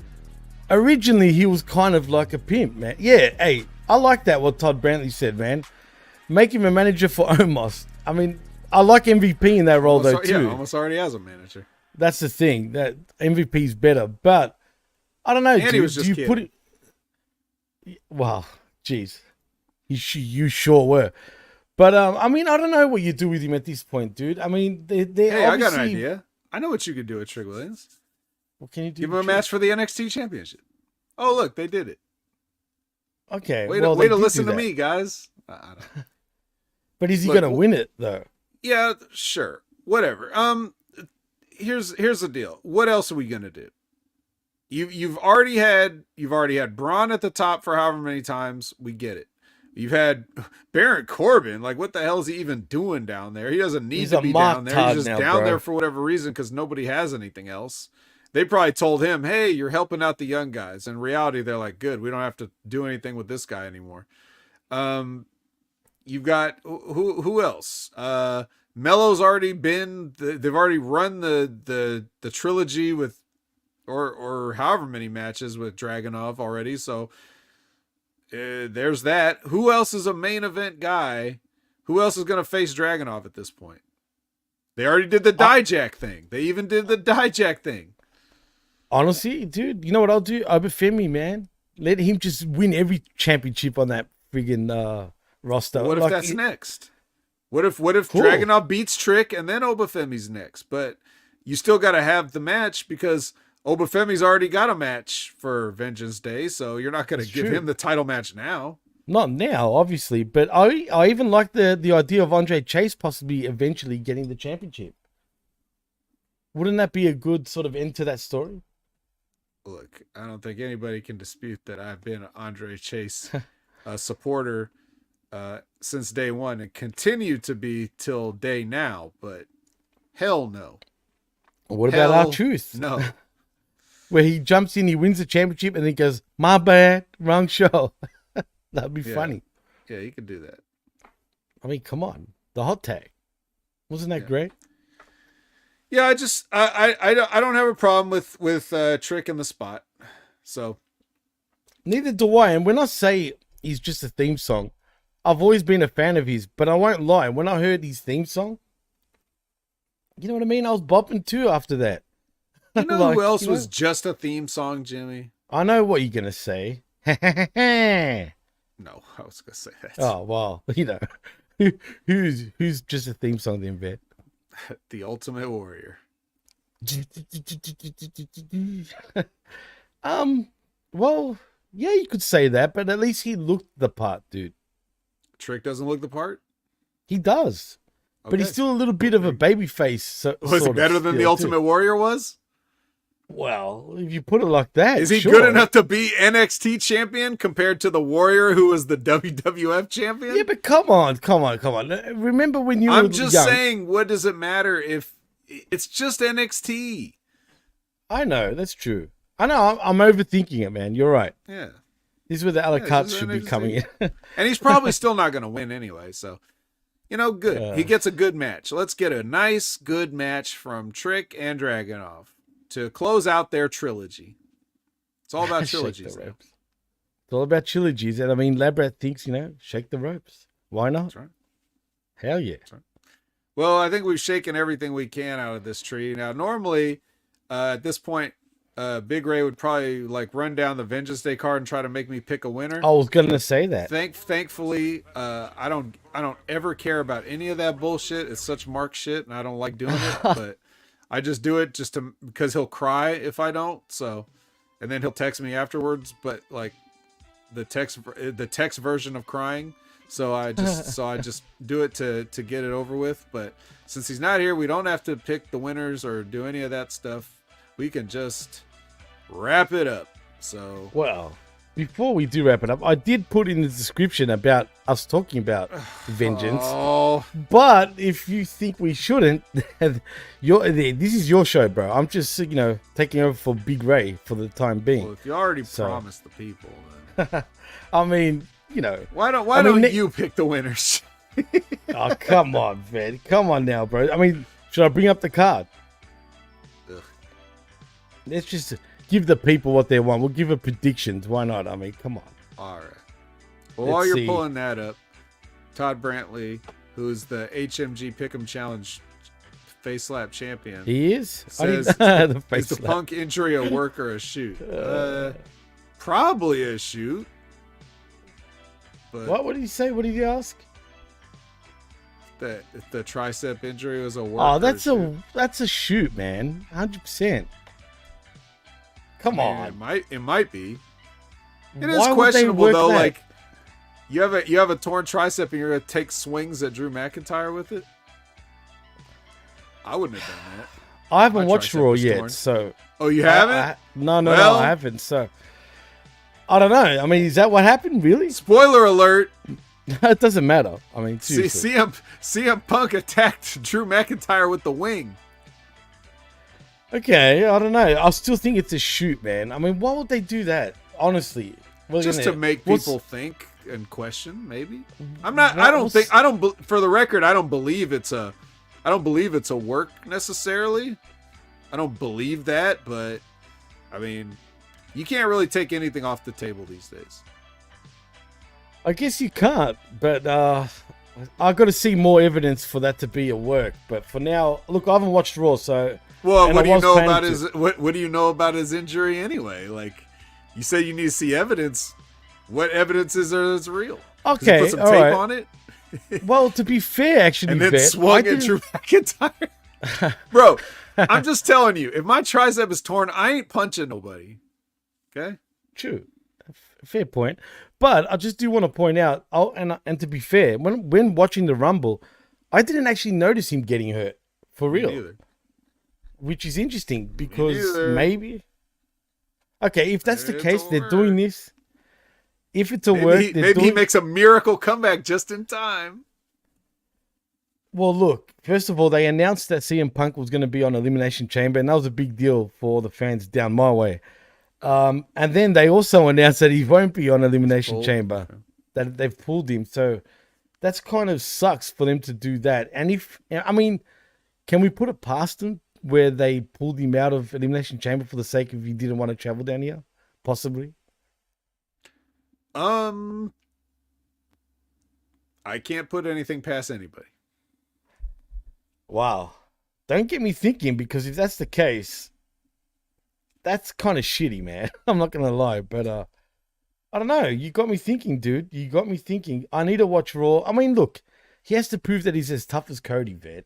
If Cody can have a match with Seth freaking Rollins with a tall tricep, what sort of wimp does Punk look like if he can't hit Drew McIntyre with a torn tri?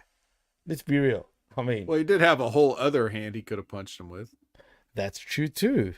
Yeah, And 2 wow. feet he could have kicked him with. Well, maybe he's right-handed, Vet. Yeah, well, I'm sure he is. I also find it funny. It's like he threw a couple of high kicks in that Rumble. I'd be surprised he didn't tear his groin before he tore his tricep. Wow. I'm not going to judge, Vet. I'm not going to judge. But if he has ripped that try, he's injury prone, dude. He's very injury prone at this age. And I worry about him, man, because he can't stay healthy anymore for more than 3 months. It just feels like that. Todd Brantley wants to know, Jimmy, random question, but thoughts on Serena Deeb coming back? Well, if you paid attention to the wreckage, you would have got my thoughts about Serena Deeb as well as the vets. I mean, come on, Everybody dude. check What do you out think? the wreckage. Right. Exactly. Where after the collision, we sift through that That wreckage. Yeah, check that show out, Todd. Come on now. Obviously, we were positive about it. Put it that way. Come on. I mean, let's be real now. And it's Collision. There's nothing much to love about Collision, but that we very much liked it. But like I said, go check out the wreckage. All right, did you finally get the card, Jimmy? I did. Are right, you what do we ready? have? Oh, well, let's start from the top because I'm just going by what they named first. So it's the Dusty Rhodes Tag Team Classic Tournament Finals between the Wolf Dogs. Can we call them the Steiner Brothers at this point? I mean, shit. Versus Trick and the Mellow Gang in Carmelo Hayes and Trick Williams. Who have you got, Vet?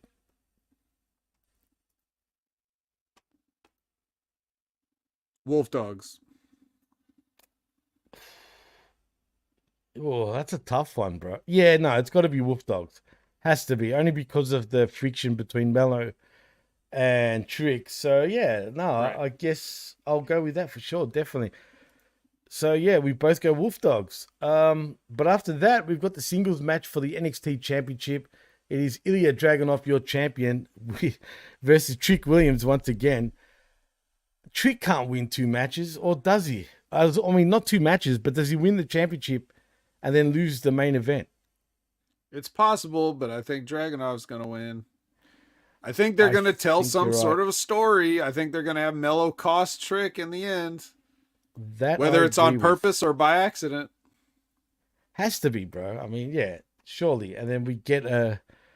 Or they could just, Hopefully- or Trick could win it all, but whatever. It's like, to me, it's like a 50-50. Nah. Yeah, nah. If we're going to go storyline, we got to go... Yeah, no, we have to stick with Ilya Dragunov. Even though his championship run hasn't been that crash, to be honest, though, Vet.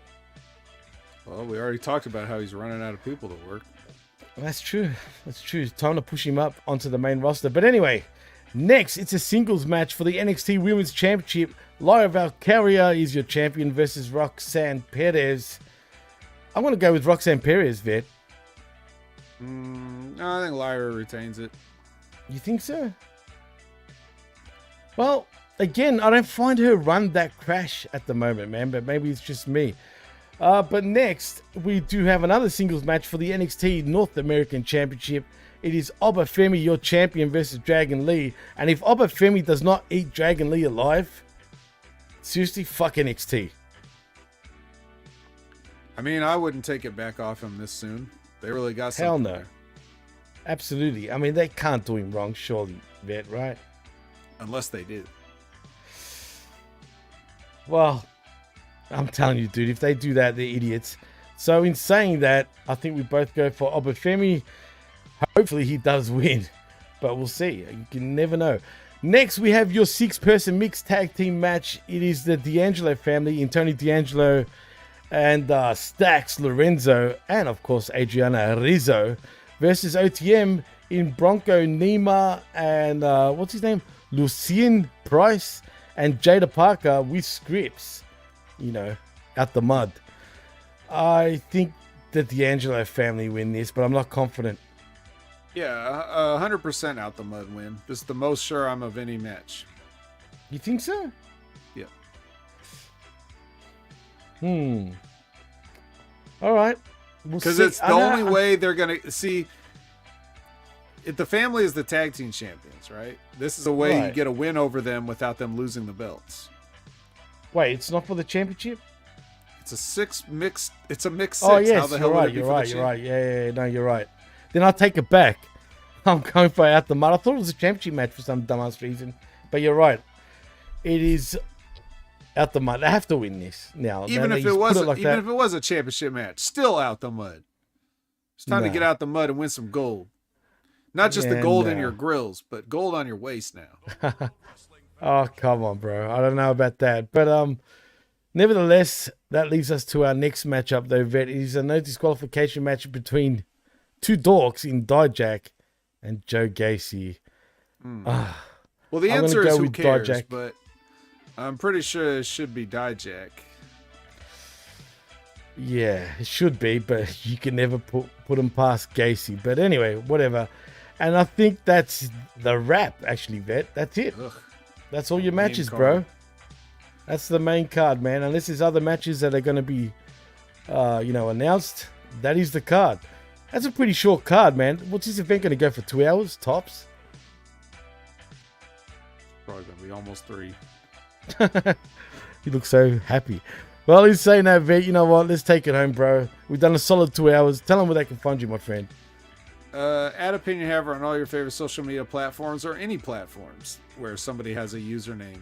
Opinion Haver is me. Check out the wreckage, like we said. That's live every Sunday, 8 a.m. Pacific, 11 a.m. Eastern on YouTube and Twitch. If you want to watch us talk about Impact, TNA Wrestling, you're going to want to watch the Impact Attack. That's Mondays at 6:30 p.m. Pacific, 9:30 p.m. Eastern. Myself and Brandon talking about that. If you want to watch, if you didn't see me on the Monday Locker Room this week, channelattitude.com. Catch the replay there. Myself and RBV had a lot of fun talking about the Royal Rumble and stuff like that. So you could check that out. What else did I do? I think that's pretty much it for the stuff that I personally do. Of course, you're going to want to check out Wrestling with Rip Rogers every Friday at the concrete time of whenever they go live. But if you go to the YouTube channel, Wrestling with Rip Rogers, and get the notification bell clicked, then they will definitely let you know whenever they go live. So do that. I believe their guest this week is supposed to be Kevin Thorne. I don't know if he's actually going to show up, so I don't want to pass the heat off yet. But yeah, that's who's supposed to be on this week. And then, of course, Stevie Richards, the man of you've heard of the man of 1,000 holds, like Dean Malenko, right? But he's the man of 1,000 channels now. He's got so much going on. He bounced back harder than anybody ever has from an injury. So he should be an inspiration to people like CM Punk and Seth Rollins and everybody else who may or may not have injuries, and they can make it back in time for WrestleMania and finish their stories. But Stevie's telling all kinds of stories, and I believe that his scheduled upload, which should go live in about an hour from now, I want to say, as we record this, is going to be like the art of the pro wrestling punch. That's what his new video is going to be about. So he said that would go live at 2 p.m. Eastern. I'm taking his word for it. So go check that video out and learn about the wrestling punch. And Jimmy, I think that's it for me. Well, if you want to follow me on the X or the Twitter, whatever you want to call it, you can right there at DJ MassFX. And also you can follow us at the PWC Network. Like and subscribe right here at channelattitude.com, where for $5 only you get the realest but the best talk in all of pro wrestling, and HaminMediaGroup.podbean.com, where you can get all our affiliate shows, and of course the PWC Network.podbean.com for all our other shows. But look out for Uncaged, which is back. The latest episodes with myself and MSG. Also the Smack Attack with myself and John Enright. And of course, where after the collision, we sift through the wreckage every Sunday morning at, 10 a.m. Central, 11 a.m. Eastern, something like that. Something like that. I get confused every time. Anyway, in saying that, you know what? It's a wrap, vet. I am Jimmy T. That is the vet, Jamie Williams, and you've been listening and watching the Next Level Wrestling Review Show right here on channelattitude.com via Hamin Media Group. And we're out. Peace.